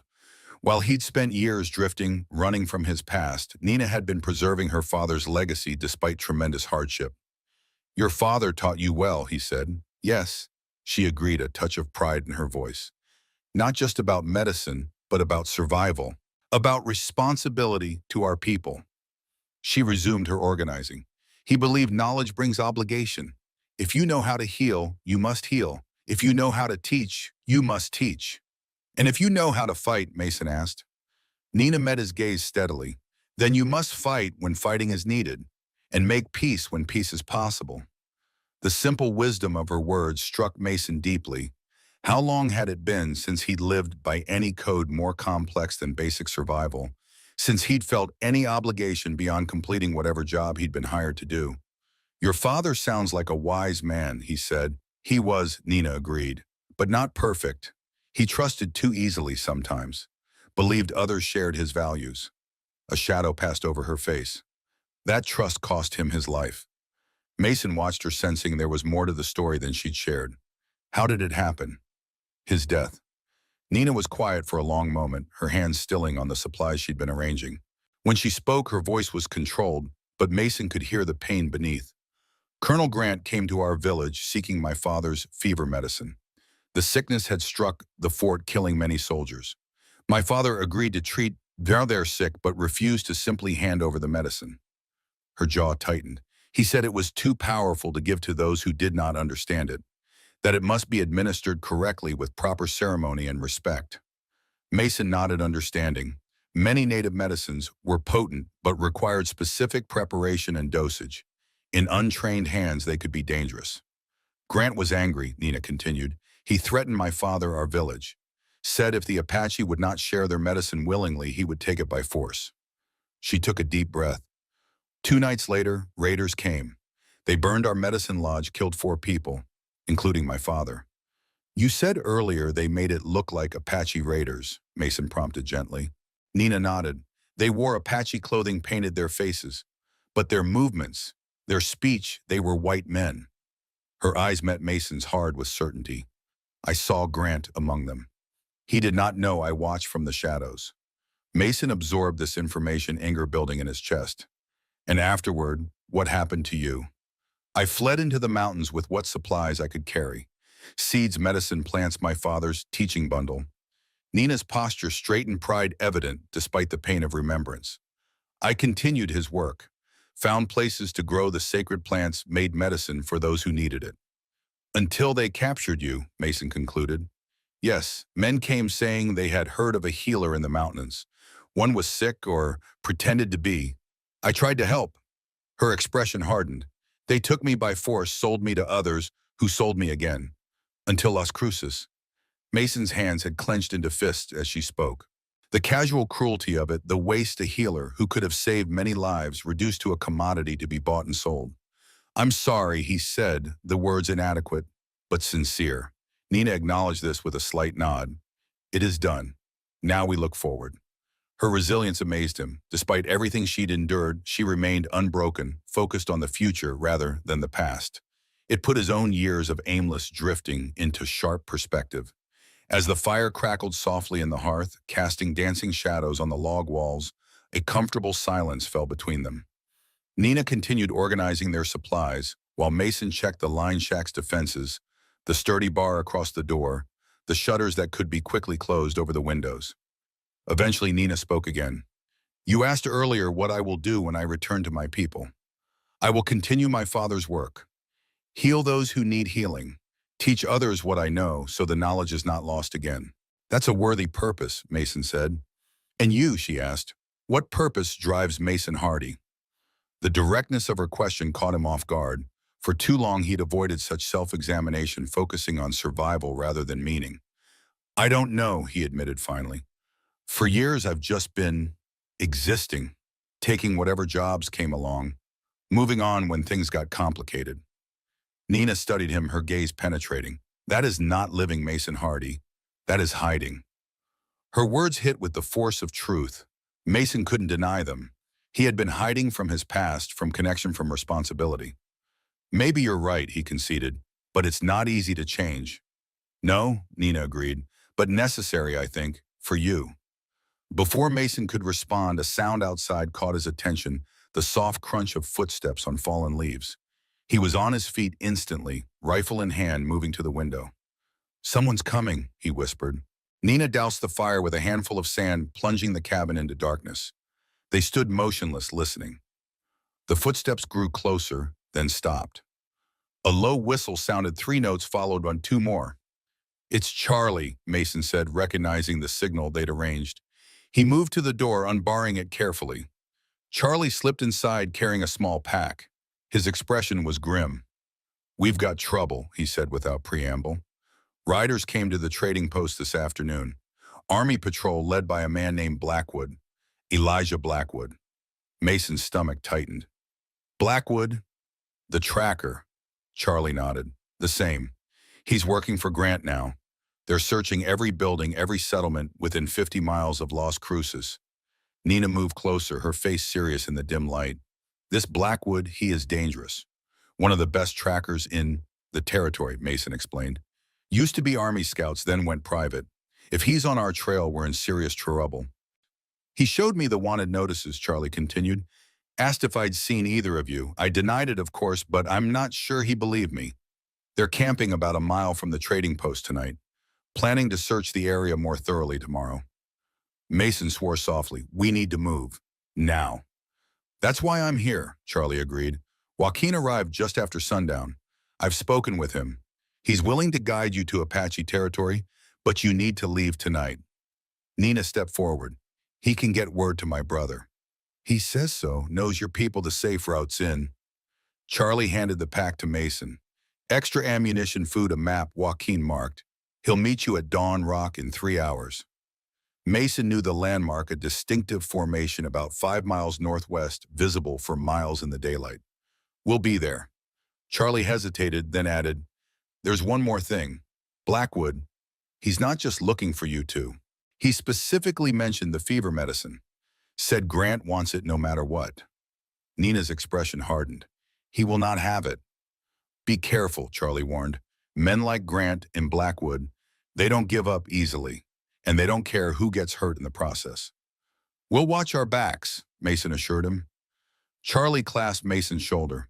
Good luck, my friend. I've done what I can to throw them off your trail, but Blackwood's no fool.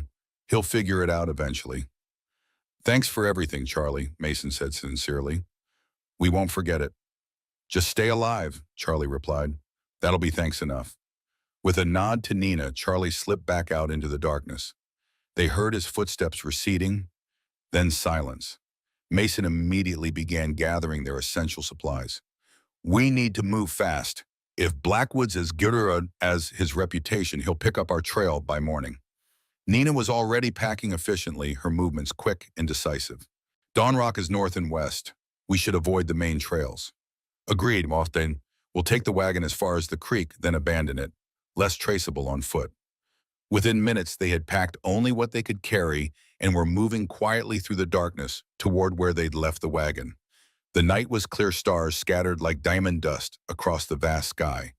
A quarter moon provided just enough light to navigate by. Mason helped Nina onto the wagon bench, then climbed up beside her. With a gentle flick of the reins, they set off through the cottonwood grove, keeping their pace slow to minimize noise. As they left the relative safety of Charlie's land behind, Mason felt both tension and a strange sense of anticipation building within him. They were committed now, fleeing into Apache territory with a skilled tracker on their trail and the U.S. Army at his back. The odds weren't good. But somehow, with Nina beside him, quiet and resolute in her purpose, Mason felt more alive than he had in years, more certain. Whatever came next, they would face it together. The Shadow Man and Eagle Medicine Man's daughter, bound by a night of tragedy years ago, now united in a common cause. Perhaps, Mason thought as they drove into the darkness, there was something to Nina's belief in patterns after all. Dawn Rock stood sentinel against the lightning sky, its distinctive silhouette like a hand reaching toward heaven, visible even in the pre-dawn gloom. The ancient formation had served as a landmark for travelers in this harsh country for generations, its weathered surface marked with pictographs dating back centuries. Mason guided the horses into a small ravine beneath the shadow of the rock, where a trickling spring fed a stand of stunted cottonwoods. Here they would abandon the wagon as planned, continuing on foot with Joaquin once he arrived. We should be safe here until Joaquin comes, Mason said, setting the brake and climbing down from the bench. His body felt stiff after the tense, slow journey through the darkness, every sense alert for signs of pursuit. Nina dismounted with practiced ease, immediately moving to check their surroundings. Her new buckskin dress and moccasins allowed for silent movement through the brush, a significant improvement over her previous attire. Water the horses, she said. I will watch the approach. Mason nodded, appreciating her practicality. He led the team to the spring, letting them drink while he filled their canteens. The animals deserved better than abandonment after their faithful service, but there was no help for it. With luck, Charlie would find them eventually. As the eastern sky brightened from black to indigo to pale blue, Mason found himself studying Nina's silhouette where she stood on a small rise scanning the horizon. In just a few days, she had transformed from a desperate captive to a capable partner, someone he trusted with his life. The realization was startling. Mason Hardy, who had spent years avoiding connections, now found himself bound to this woman in ways he couldn't fully articulate, not just by circumstance or shared danger, but by something deeper, a sense of rightness, of purpose. Nina turned, catching his gaze. Even at this distance, he could feel the intensity of her dark eyes. She gestured slightly, movement to the north. Mason quietly drew his rifle, moving to higher ground for a better view. In the growing light, he could make out a solitary rider approaching Dawn Rock from the direction Charlie had indicated. The figure rode with the relaxed posture of someone at home in the saddle, following a route that utilized natural cover whenever possible. Joaquin, Nina asked softly, appearing at his side. I think so, Mason replied. One rider coming from the right direction. They watched in tense silence as the rider drew closer, eventually guiding his horse into the ravine where they waited. Now Mason could see him clearly, a lean man of middle years, his weathered face speaking of mixed heritage, Apache and Mexican. He wore simple frontier clothing, a rifle secured to his saddle, his black hair streaked with gray at the temples. The man dismounted with fluid grace, leading his horse to the spring before acknowledging them. Only when his mount had drunk did he turn, raising an open hand in greeting. I am Joaquin, he said, his voice carrying a slight accent. Charlie Lewis sends me. Mason stepped forward, lowering his rifle. I'm Mason Hardy. This is Nina. Joaquin's dark eyes flicked to Nina, widening slightly in recognition. Daughter of Eagle Medicine Man, he said, inclining his head respectfully. Your father honored me with his friendship. Nina returned the gesture. My father spoke well of Joaquin the trader. Said you walked with honor between worlds. A ghost of a smile touched the man's weathered face. I try. He turned back to Mason. Charlie tells me you seek safe passage to Apache lands. To find her brother. That's right, Mason confirmed. Tarak. Joaquin nodded. I know of him. A young warrior of growing reputation. He studied them both, his gaze shrewd. You are hunted by soldiers and a tracker named Blackwood. You know him, Mason asked. All who travel these lands know Elijah Blackwood, Joaquin replied grimly. A man who does not forget or forgive, who follows a trail others would lose. Can we evade him? Nina asked directly. Joaquin considered her question. Perhaps, if we are clever and the spirits favor us. He gestured toward the rising sun. But we must move now. Blackwood will find your trail by midday. What's your plan? Mason asked, already gathering their supplies from the wagon. We go north and west through the broken country where horses cannot easily follow, Joaquin explained. There are ancient paths known only to the people. We travel by day when the rock leaves no tracks, rest hidden when the moon rises. And Tarak, Nina pressed, can you get word to him? There is a place 3 days' journey from here, a valley the whites do not know. Apache scouts watch it. They will take message to your brother. Joaquin's expression softened slightly. He searches for you still, daughter of Eagle Medicine Man. Has never believed you dead. Nina's composure wavered for the first time since Mason had known her emotion briefly visible before she controlled it. Thank you, she said simply. Joaquin nodded once, then turned practical again. Take only what you can carry easily. The path ahead is hard. They quickly redistributed their supplies, taking only essentials, ammunition, water, food, medicine components Nina insisted were irreplaceable.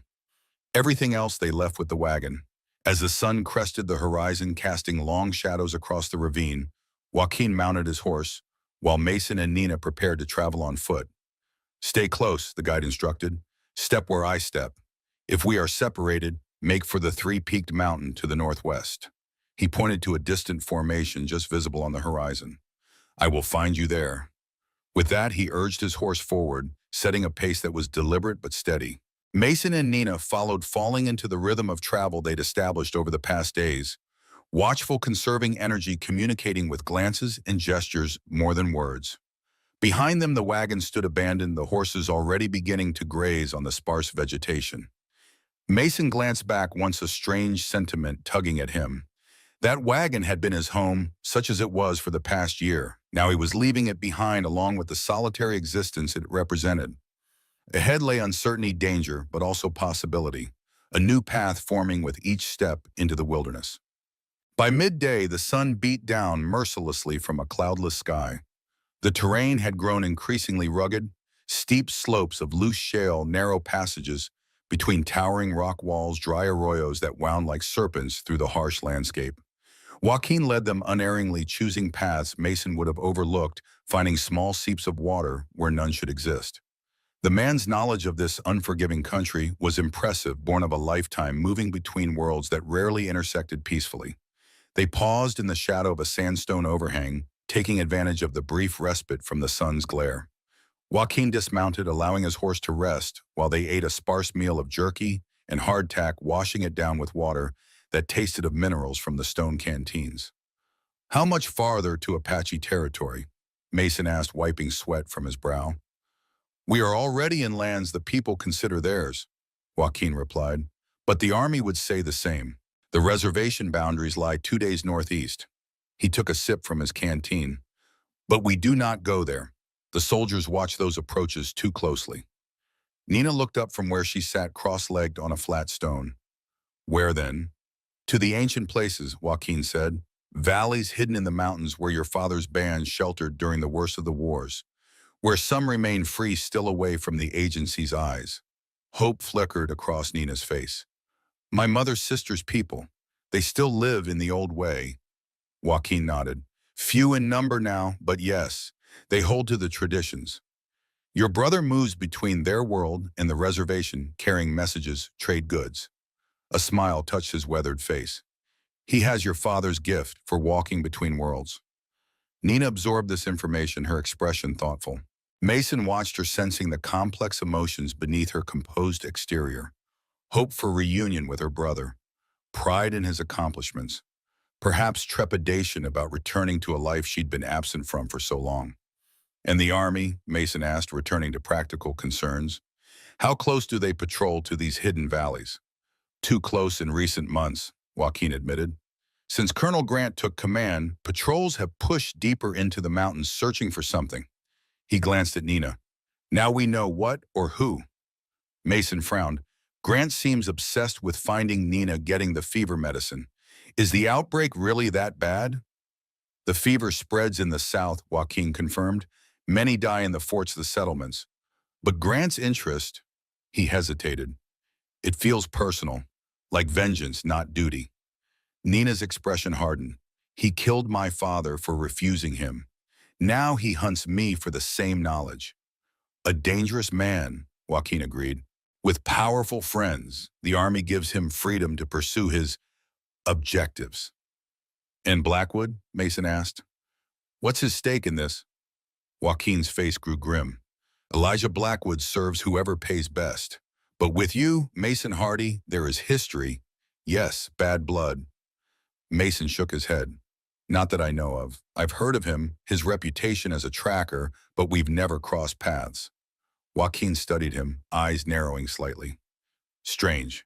Charlie said Blackwood spoke your name with hate, as if the hunt was personal. That was troubling news. Mason couldn't recall ever encountering Blackwood, let alone giving him reason for hatred. But in his years as a scout, he'd made enemies without always knowing it. The frontier bred grudges like the desert bred scorpions, plentiful and venomous. Something to watch for, Mason said finally. Another complication we don't need. Joaquin nodded in agreement, then rose. We should move. The day grows no younger, and we have far to travel before dark. They continued their journey through the afternoon, the landscape growing more dramatic with each mile towering mesas, standing like ancient fortresses, deep canyons carved by long vanished rivers, stone arches spanning impossible distances against the vast blue sky. By late afternoon, they had reached a high ridge overlooking a broad valley. In the distance, perhaps 5 miles away, they could make out the straight lines in regular shapes of Fort Defiance, a geometric intrusion in the organic landscape, all right angles and ordered spaces.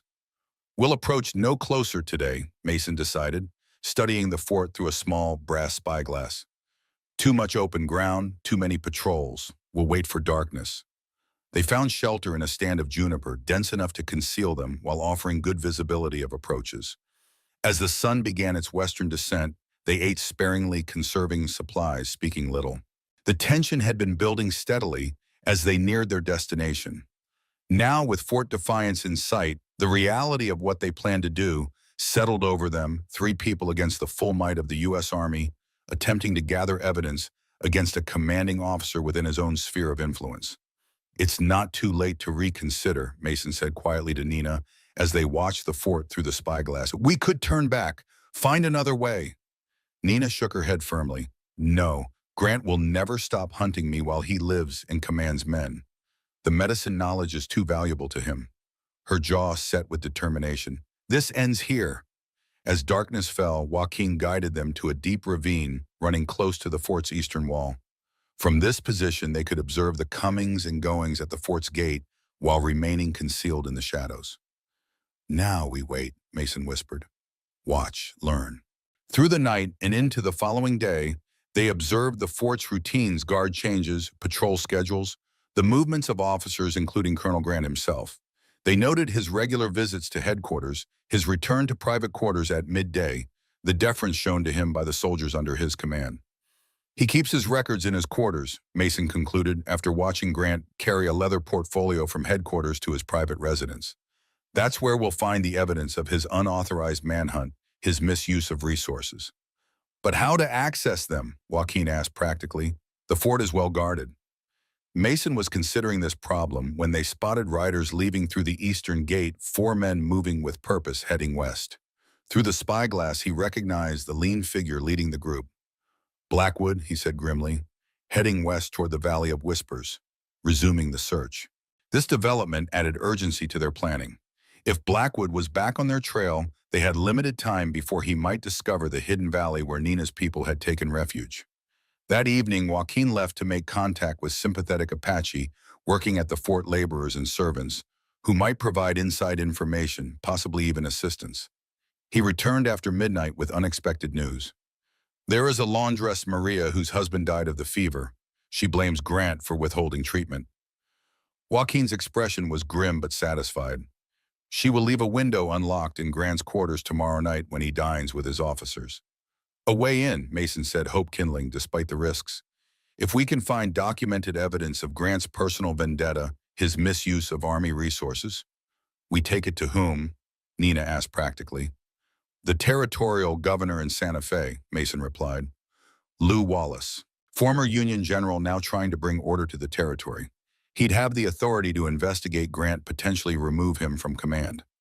It was a desperate plan with dozens of ways it could go wrong. But as Nina had said, this had to end the constant threat to her life, to her people, to the medicine knowledge her father had died protecting. They spent the day refining their strategy, identifying escape routes, contingencies if they were separated or discovered. By evening, they were as prepared as they could be given the circumstances. As full darkness settled over Fort Defiance, they made their approach sliding down the ravine's edge, crossing open ground in short, staggered movements, using shadows for concealment. The night guard patrolled with predictable regularity, creating windows of opportunity they'd identified during their observation. They reached the fort's eastern wall without incident, climbing using the rough adobe for handholds. Once over, they moved silently between buildings exactly as Maria's information had indicated until they reached Grant's quarters. As promised, a small window at the rear was unlocked. They slipped inside one by one, Joaquin first, then Nina, with Mason following and securing the window behind them. They found themselves in a small bedroom, Grant's private quarters. A narrow bed, a washstand, a desk with papers neatly stacked. Military precision evident in the arrangement of every item. Joaquin pointed to a door on the far wall, the private office where Grant's records would be found. They moved toward it silently, every sense alert for danger. The office beyond was larger, dominated by a substantial desk and several bookcases. Maps hung on the walls, pins marking Apache territories and known encampments. In one corner stood a tall wooden cabinet with a prominent lock. Mason examined the lock carefully. Breaking it would leave evidence of their intrusion, potentially warning Grant before they could use whatever information they found. But without the key, Nina touched his arm, pointing to the desk. The top drawer was partially open, revealing what appeared to be a small brass key. With a soft click, the lock disengaged. Mason opened the cabinet doors, revealing shelves of neatly organized papers, journals, and correspondence. They began a careful search, methodically examining papers without disturbing their arrangement. Minutes passed with agonizing slowness, the risk of discovery increasing with each moment they remained. Nina made a small sound of triumph, holding up a leather-bound journal. His personal record, she whispered, opening it to entries from recent months. Here he writes of his search for me, his use of Army patrols for personal reconnaissance missions. Her finger traced the damning words. And here his plan to extract the medicine knowledge by whatever means necessary once I am captured. Mason examined the journal, heart quickening at what he read. Grant had documented his own obsession, his misuse of military resources, his plans for what amounted to torture if Nina were captured. We need to take this, he said quietly, in any related correspondence. Just as they were preparing to leave, voices sounded outside, men approaching, one of them clearly recognizable as Grant himself. The officers' dinner had ended earlier than expected. They slipped out the window just as the outer door to Grant's quarters opened, pressing themselves against the building's wall as Grant and another officer entered. Moving with desperate stealth, they crossed back to the outer wall, scaled it, and vanished into the darkness beyond. Behind them, the fort erupted with activity lights appearing at windows, soldiers rushing to positions, voices calling orders. They had been discovered. They fled through the night, using every feature of the landscape for concealment, putting as much distance as possible between themselves and Fort Defiance. When they had covered perhaps 2 miles, Joaquin led them into a narrow ravine where they could pause briefly to assess their situation. "Did you get what we needed?" he asked Mason, his breathing barely elevated despite their desperate flight. Mason nodded, extracting the journal and papers from inside his shirt. Grant's own words, Detailed records of his obsession, his misuse of resources, his plans for Nina if captured. He checked that the documents were still secure, enough to convince even the most skeptical authority that he's exceeded his mandate and broken military protocols. Then we have succeeded. Nina said, her face showing fierce satisfaction despite the danger they still faced. Now we must survive to use what we have found. We need to split up, Mason decided. I'll take these documents to Santa Fe to the territorial governor. That's our best chance of stopping Grant permanently. You and Joaquin return to your people, warn them that patrols might increase in response to tonight's events. You cannot reach Santa Fe alone, Nina argued, not with every soldier from the fort hunting you. I've made longer journeys through more dangerous country, Mason countered, and I know routes the army won't think to watch. Nina studied his face for a long moment, then reached into the small pouch at her waist. She withdrew a leather cord from which hung a small stone amulet, simple but beautifully carved with a spiral pattern. My father made this, she said, placing it around Mason's neck. It protected him for many years. Now it will protect you. The unexpected gesture caught Mason off guard. He touched the amulet, feeling its smooth contours beneath his fingers. I'll return it when this is done, he promised. Nina shook her head slightly. Keep it. A reminder that you are no longer alone in this world, Mason Hardy. The simple statement struck him with unexpected force. He had been alone for so long by choice, by habit, by fear of connection. Yet somehow this woman had breached the walls he'd built around himself, becoming more important to him than his own safety. Be careful, he said, the words inadequate for what he truly wanted to express. And you, Nina replied, her dark eyes holding his for a moment longer than necessary. With that, they separated, Joaquin and Nina heading northwest toward their people's hidden territories, Mason southwest toward the distant road that would eventually lead to Santa Fe. Blackwood found the tracks just after dawn, 3 people moving northwest from the rocky area where the dogs had lost the scent days earlier. The trail was faint, would have been invisible to less experienced eyes, but to Elijah Blackwood it told a clear story. The Apache woman and Mason Hardy had separated here, 2 continuing northwest toward Apache territories, 1 heading southwest, presumably toward Santa Fe. Blackwood crouched, examining the signs more carefully. If Hardy had been heading to Santa Fe, he would have arrived by now, likely delivered whatever evidence they had stolen from Colonel Grant's quarters. This changed the calculation, but not Blackwood's ultimate goal. He had accepted Grant's commission to track and capture Mason Hardy and the Apache woman, but his true motivation had always been personal.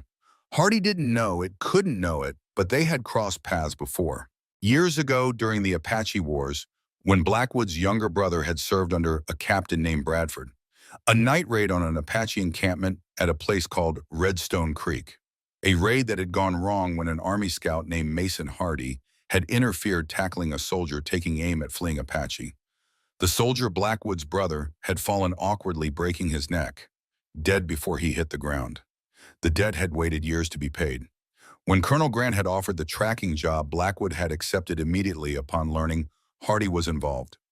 Now studying the tracks before him, Blackwood made his decision. Hardy had gone to Santa Fe, but would likely return for the Apache woman. All Blackwood needed to do was find her first. Create the perfect trap. He rose, returning to where his horse waited patiently, and turned northwest to follow the tracks of the Apache woman and her companion. 5 days' head start was significant but not insurmountable, not for a man with his skills and determination. The journey to Santa Fe was every bit as dangerous as Mason had anticipated. He traveled mainly at night, using daylight hours to rest in whatever concealment he could find. He avoided main trails and known water sources where patrols might be watching, pushing himself to maintain a pace that would put distance between himself and any pursuers. The stolen documents remained secure against his skin, protected from weather and wear. He checked them periodically, reassuring himself that the evidence of Grant's crimes was intact. Those pages represented Nina's freedom, perhaps her very life. On the 3rd day, he encountered a small detachment of soldiers making camp near a spring he had planned to use. He observed them from hiding, noting their alert posture, their frequent scanning of the surrounding terrain. They were hunting, not simply patrolling, and they were looking specifically for him. Mason altered his route, accepting the hardship of continued water rationing rather than risk approaching the spring. The delay and detour would add hours, perhaps a day to his journey, but better that than capture when he was so close to his goal. By the fifth day, his supplies were virtually exhausted, his water gone, his strength beginning to flag from the relentless pace and minimal rest. But on the horizon, he could finally see at Santa Fe, the territorial capital where he might find justice if he could just reach it alive. He pushed on through another night of travel using the stars for guidance. By dawn, he had reached the outskirts of the settlement. Now came perhaps the most dangerous part of his journey, entering the town, reaching the governor, presenting his evidence before Grant's men could intercept him. Mason waited until full daylight when the town was busy with normal activities. He entered Santa Fe from the east, keeping his hat pulled low, his movements purposeful but unhurried. The governor's residence was easy to find, a substantial adobe structure near the plaza, the territorial flag flying above its entrance. Two guards stood at the door, alert but not particularly vigilant in the peaceful morning. "I need to see the governor," he said to the guards. "Urgent business concerning Colonel Frederick Grant of Fort Defiance." The guards exchanged glances. "The governor isn't receiving visitors without appointment," one replied, eyeing Mason's dust-covered appearance with obvious skepticism. "Tell him I have evidence of criminal activity by Colonel Grant, misappropriation of Army resources, fabricated reports to superiors, conspiracy to commit murder." Mason held the guard's gaze steadily. "Tell him Mason Hardy, former Army scout, has documents the colonel would kill to recover." Minutes stretched into nearly an hour as Mason waited, constantly scanning the streets for any sign of Grant's men. Finally, the guard returned. "The governor will see you, brief interview only." The governor's office was cool and dim after the bright sunlight outside. Behind a substantial desk sat Governor Lew Wallace, former Union general, now President Hayes's appointee to bring order to the troubled New Mexico territory. Wallace was an imposing figure, despite being seated broad-shouldered with an impressive beard and penetrating eyes that evaluated Mason with military precision. "You claim to have evidence against Colonel Grant," Wallace said without preamble. "Serious accusations require serious proof, Mr. Hardy." "Yes, sir," Mason replied, carefully extracting the oilcloth package from inside his shirt. The colonel's own words in his own hand, his personal journal and correspondence. He placed the documents on the desk, stepping back as Wallace opened the package and began examining the contents. The governor's expression remained neutral as he read, but his eyebrows rose slightly at certain passages, his mouth tightening at others. After what seemed an eternity, Wallace looked up from the documents. "Where did you obtain these?" "From Colonel Grant's personal cabinet at Fort Defiance," Mason admitted. "I make no excuses for the theft. The contents justified the means." Wallace's gaze sharpened. "You're the man in the wanted notices, accused of kidnapping an Apache woman." "Nina," Mason confirmed, "daughter of Eagle Medicine Man, the woman Grant has been hunting for her knowledge of fever medicine, the woman whose capture and torture he details in those pages." The governor returned his attention to the journal, reading specific passages more carefully. "These are grave accusations, criminal actions if verified." "They can be verified," Mason assured him. "There are witnesses at Fort Defiance, a laundress named Maria whose husband died while Grant withheld treatment, Apache laborers who overheard his plans, soldiers uncomfortable with orders to hunt a woman with no official charges against her." The governor considered this information, fingers steepled beneath his chin. "And the Apache woman Nina, where is she now?" Mason chose his words carefully. "Safe, beyond Grant's reach. She's done nothing wrong, simply carries her father's knowledge of medicine that works against the fever. Knowledge Grant would extract by force, then dispose of her afterward." Wallace's expression darkened at this. Whatever his politics regarding the territorial situation, he was clearly a man who believed in law and proper procedure. Grant's documented plans for torture and murder of a woman without trial or charges offended his sense of justice. "I was already investigating Colonel Grant," Wallace revealed after a moment. "Rumors of misappropriated supplies, unauthorized patrols, fabricated reports. These documents confirm suspicions and add significantly worse offenses." Mason felt a surge of hope at these words. "Then you'll act against him." "I already have," Wallace said, rising from his desk. "Orders were sent 3 days ago, suspending Grant from command pending investigation. He is to report to Santa Fe immediately to answer questions about his administration of Fort Defiance." This was unexpected news and concerning. Has Grant received these orders yet? Dispatch riders were sent.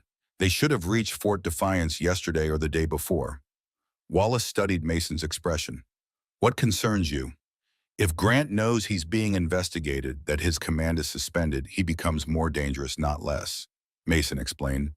He'll be desperate, may decide he has nothing to lose by continuing his hunt for Nina, perhaps with even less restraint than before. Wallace moved to the door, speaking briefly to someone outside. When he returned, his expression was grim. My aide confirms that Colonel Grant has not yet arrived in Santa Fe, nor sent any communication acknowledging the orders. This is itself a serious breach of military protocol. Mason's concern deepened. If Grant had received the suspension orders but chosen to ignore them, he was now effectively a rogue officer operating outside the chain of command. Such a man, already documented as obsessive and willing to break laws to achieve his goals, represented an extreme danger to Nina and her people. Governor, Mason said urgently, I need to warn Nina. If Grant is ignoring your orders, he may be planning something desperate, a final attempt to find her before his authority is completely stripped away. Wallace nodded, understanding. You've taken considerable risk bringing these documents to me, Mr. Hardy. I recognize that. He returned to his desk, writing quickly on an official letterhead. This letter confirms that the accusations against you, kidnapping, theft, assault, are dismissed pending full investigation of Colonel Grant's actions. It authorizes you to travel freely within the territory without harassment from military or law enforcement personnel. He signed the letter with a flourish, adding his official seal. It's not a full pardon, but it should prevent your immediate arrest while the situation with Grant is resolved. Mason accepted the document gratefully. Thank you, Governor, but I need to leave immediately. Every hour Grant remains free and in command represents danger to Nina and her people. Within 30 minutes, Mason was riding east out of Santa Fe, supplied with water, food, and a decent mount purchased with funds the governor had provided. The official letter was secured inside his shirt alongside Nina's amulet, both representing a form of protection for the journey ahead. His mind raced with scenarios, calculations of distance and time. If the suspension orders had reached Fort Defiance 2 days ago, and Grant had chosen to ignore them, what would the colonel do? Continue the search for Nina, attempt to cover his tracks by destroying evidence, flee the territory entirely. None of the possibilities boded well for Nina's safety. Mason pushed his horse harder, knowing he needed to reach her as quickly as possible to warn her of this new development. As he traveled, Mason found himself reflecting on how completely his life had changed since finding Nina Mao in that boarding house room. From solitary existence to profound connection. From mere survival to purpose. Whatever happened next, Mason knew he could never return to the aimless drifting that had defined his life for years. Nina and Joaquin had rejoined her people in a new hiding place, a high valley deep in the mountains where few whites knew paths existed. The band had relocated after warnings about increased army patrols moving to more defensible territory. The reunion had been joyful but tinged with concern. Grandmother Softwind, Nina's mother's eldest sister and leader of those who remained free, had welcomed her with relief but asked immediately about the Shadow Man.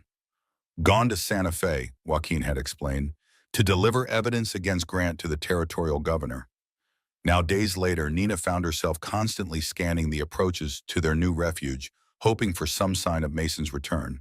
The separation had been necessary. She understood the logic, but worry gnawed at her nonetheless. He will return if he can, Grandmother Softwind said, appearing silently beside Nina at her watching place on a high ledge overlooking the valley's entrance. The Shadow Man has survived much. Nina nodded, touching the empty space at her throat where her father's amulet had hung for years. She had given it to Mason without premeditation, an impulse that felt right in the moment, a connection between them when physical separation was necessary. I should have gone with him, she said quietly. Perhaps, the old woman allowed, but then our people would have missed your healing skills these past days. It was true. Since rejoining the band, Nina had treated several with injuries or ailments, using the knowledge her father had entrusted to her. Her purpose was here among her people. Yet part of her had traveled to Santa Fe with Mason Hardy, a connection she hadn't anticipated when he first opened that boarding house door in Las Cruces. You care for him. Grandmother Softwind observed, her aged eyes missing nothing. This white man who walks between worlds. Nina didn't deny it. He is a good man who has lost his way, who begins to find it again. The old woman nodded, understanding. The best healing is of the spirit, not just the body. Perhaps you heal each other. Before Nina could respond, a call came from below, her brother's voice urgent. She descended quickly from the ledge, finding Tarak at the valley's entrance, his expression tense. Rider approaching, he reported. Single, moving fast. Nina's heart leapt. Mason. Shh. Tarak shook his head. Not his horse, not his way of riding. His hand moved to the rifle slung across his back. Someone tracking, following our sign from days ago. Alarm replaced hope. Grant's men. Perhaps. I go to see. Tarak turned to the other warriors who had gathered at his call. Protect the valley. Be ready if I signal danger. I'm coming with you, Nina said firmly. Her brother started to object, then recognized the determination in her eyes. He nodded once, and together they slipped out of the valley's hidden entrance, moving silently through the pine forest that provided its first line of defense. They took a circuitous route, climbing to higher ground where they could observe without being seen. From this vantage point, they could see the approaching rider, still distant, but moving steadily along the faint trail they had left days earlier. One man, Tarak confirmed, studying the rider through a small brass spyglass. Knows how to follow sign few could see. Blackwood, Nina said grimly. The tracker Grant hired. Tarak nodded agreement. He comes alone. No soldiers with him. They watched as the tracker dismounted, examining the ground with focused intensity. Even at this distance, his movements spoke of expertise, a hunter who knew precisely what he sought. He will find the valley, Tarak said quietly. Not today, perhaps, but eventually. Nina understood the implications. Blackwood's presence meant Grant was still pursuing, her still determined to obtain the fever medicine knowledge regardless of what Mason might have achieved in Santa Fe. We need to lead him away from our people, she decided. Create a false trail. They descended from their observation point and began creating a new trail obvious enough for even a less skilled tracker to follow, leading away from the hidden valley toward a maze-like region of canyons and ravines, where pursuit would become difficult, if not impossible. By late afternoon, they had created a convincing false trail leading well away from the hidden valley. Blackwood would find it soon, likely follow it through the night if he was as determined as his reputation suggested. As they turned to head back toward the valley, a sound froze them, both hoofbeats approaching, not from the direction where they had spotted Blackwood, but from the west. Another rider, coming fast. They melted into the forest cover, watching the trail below. The rider appeared moments later, pushing his mount hard, clearly familiar with the difficult terrain. Nina's heart leapt as she recognized the figure. Mason, she whispered. She stepped from cover, making herself visible on the trail. The rider spotted her, immediately reining his horse to a sliding stop. Nina, Mason called, relief evident in his voice. He dismounted quickly, approaching on foot. Thank God I found you. She moved to meet him, noting the exhaustion in his face, the dust of hard travel covering his clothing. You succeeded? She asked, hope and concern mingling in her voice. Yes, Mason confirmed as Tarak joined them. Governor Wallace already suspected Grant was investigating him. The documents we took confirmed everything. Grant's been suspended from command, ordered to Santa Fe to answer for his actions. Relief flooded through Nina at this news. Then it's over. We are safe. Mason's expression sobered. Not entirely. Grant received the suspension orders days ago, but hasn't reported to Santa Fe as commanded. He's effectively gone rogue, operating outside the chain of command. Tarak's face hardened at this information. Making him more dangerous, not less. Exactly, Mason agreed. And there's worse news. Blackwood is nearby. I spotted his tracks a few miles back, heading in this direction. We know, Nina said. We've seen him. He follows our trail from days ago. We've created a false path to lead him away from our people, Tarak added. But he is skilled. May not be fooled for long. Mason ran a hand through his dust-coated hair, thinking quickly. We need to end this. With Grant suspended and evidence of his crimes in the governor's hands, Blackwood has no official authority to pursue you. He's acting as a private citizen now, possibly without even Grant's continued backing.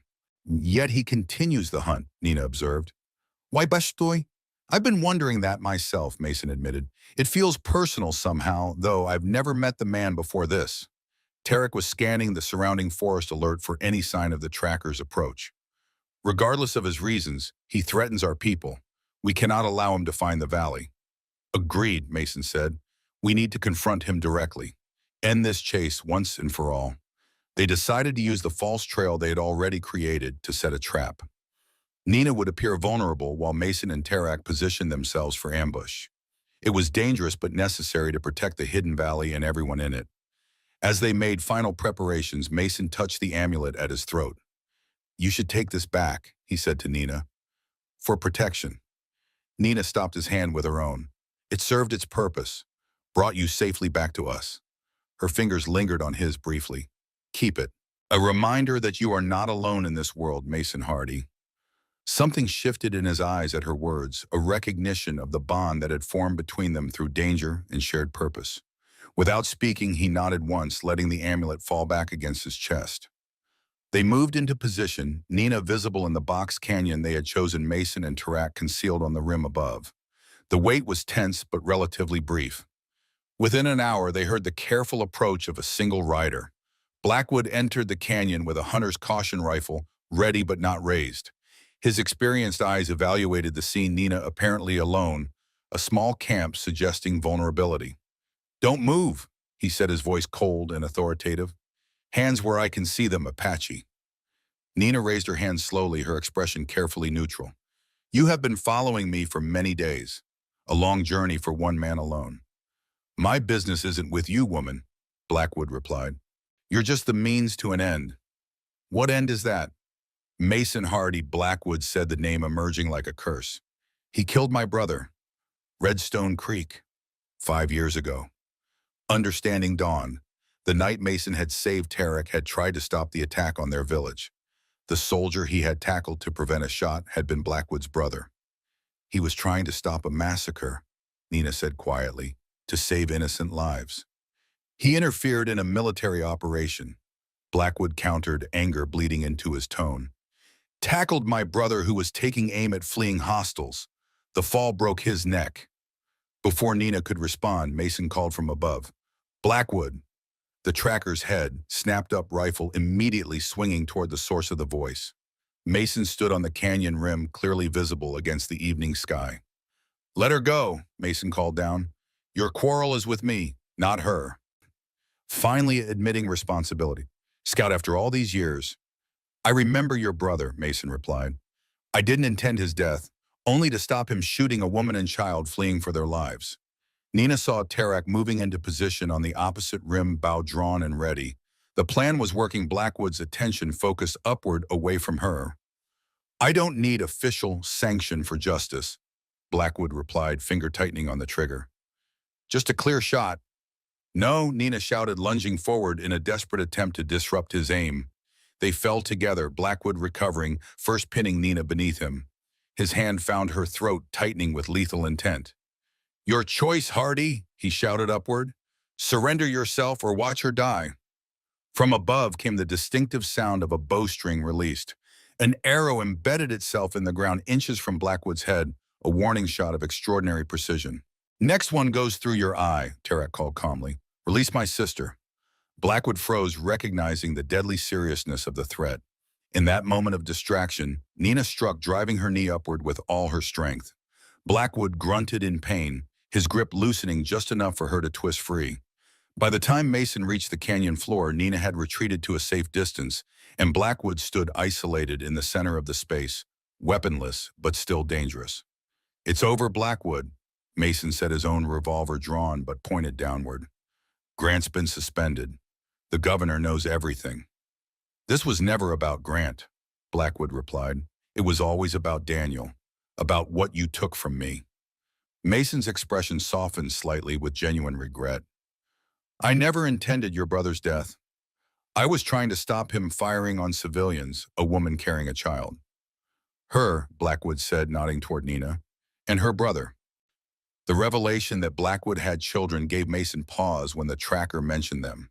Another generation potentially shaped by violence and vengeance, the cycle continuing endlessly. "No more killing," Mason said, finally holstering his revolver in a deliberate gesture. "Go home to your children, Blackwood. Tell them their uncle died a soldier doing his duty as he understood it. But let this end here." Tarak spoke, his bow lowered, but an arrow still knocked. "In my culture, when blood debt exists between families, it can be resolved through payment rather than more bloodshed. A life for a life, not by taking another, but by saving one. Nina continued her brother's thought. Mason saved Tarak that night, has now saved me and through us the medicine knowledge that can save many from the fever, including perhaps your own children should sickness come to your home. The tracker's composure wavered slightly at the mention of his children potentially needing the very medicine Nina could provide. Governor Wallace is expecting us in Santa Fe, Mason added, to testify against Grant. If you return with us, tell what you know of Grant's obsessive pursuit. It would help ensure justice is done. Finally, Blackwood spoke. My children deserve a father who comes home, not one who dies pursuing old ghosts. He looked directly at Mason. I don't forgive you for Daniel, don't know that I ever can, but perhaps enough blood has been spilled. The territorial courthouse in Santa Fe was packed to capacity for the proceedings against Colonel Frederick Grant. Governor Lew Wallace presided, his military bearing evident despite his civilian clothes. Mason sat with Nina and Tarak in a row reserved for key witnesses, Blackwood positioned several seats away, allied in purpose if not fully reconciled. Grant himself sat at a table before the governor, his uniform immaculate but his expression strained. The evidence against him was overwhelming: his own journal and correspondence testimony from multiple witnesses, the documented misuse of military resources for personal vendettas. When Nina testified, a hush fell over the courtroom. In clear, precise English, she recounted Grant's visit to her father's village years earlier, his demands for the fever medicine, and the subsequent raid that had resulted in Eagle Medicine Man's death. Her composure and evident intelligence challenged many of the preconceptions held by those who had never viewed Apache people as fully human. By late afternoon, Governor Wallace had heard enough. He announced his decision. Colonel Frederick Grant would be formally charged with multiple violations of military code, misappropriation of government resources, falsification of official reports, conspiracy to commit kidnapping, and as an accessory to the murder of Eagle Medicine Man. As they left the courthouse, stepping into the late afternoon sunlight of the Santa Fe Plaza, a sense of completion settled over them. Grant's threat had been neutralized. Justice, however imperfect, had been served. What now? Tarak asked the question that hung between them. Return to our people. Nina looked to Mason, a silent question in her eyes. He touched the amulet at his throat, a gesture that had become habit during their time together. The governor offered me a position, he said. Indian Affairs liaison, working between settlements and reservations, trying to prevent conflicts before they start. Such a role could do much good in the right hands, Nina said thoughtfully. Prevent misunderstandings that lead to violence. Ensure treaties are honored.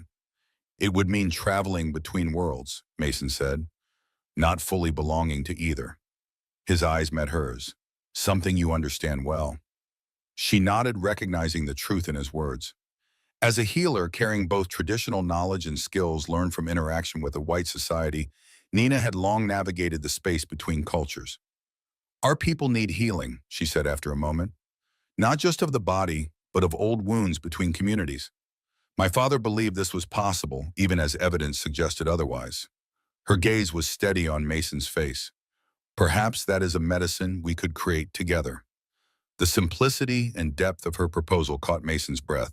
Not just a personal connection, but a shared purpose, using their unique positions between worlds to foster understanding where hatred had long flourished. It won't be easy, he warned. Generations of violence and betrayal on both sides. The most important healing never is easy, Nina replied with quiet certainty, but necessary nonetheless. Tarak had been listening to this exchange with careful attention. Now he spoke, addressing his sister. You will not return to the valley with me. Nina's face softened as she looked at her brother. Not immediately. There is work to be done here, laying foundations for a peace that might protect our people better than hiding ever could. She touched his arm gently. But I will return often. The valley remains home, and our people need the medicine knowledge I carry.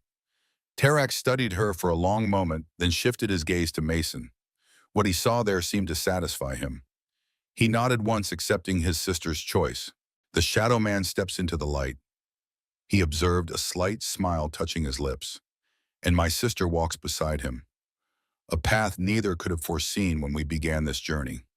As the sun began its descent toward the western horizon, painting the adobe buildings of Santa Fe in warm gold, the three of them walked together through the plaza, Apache siblings and former Army scout, united by shared struggle and mutual respect.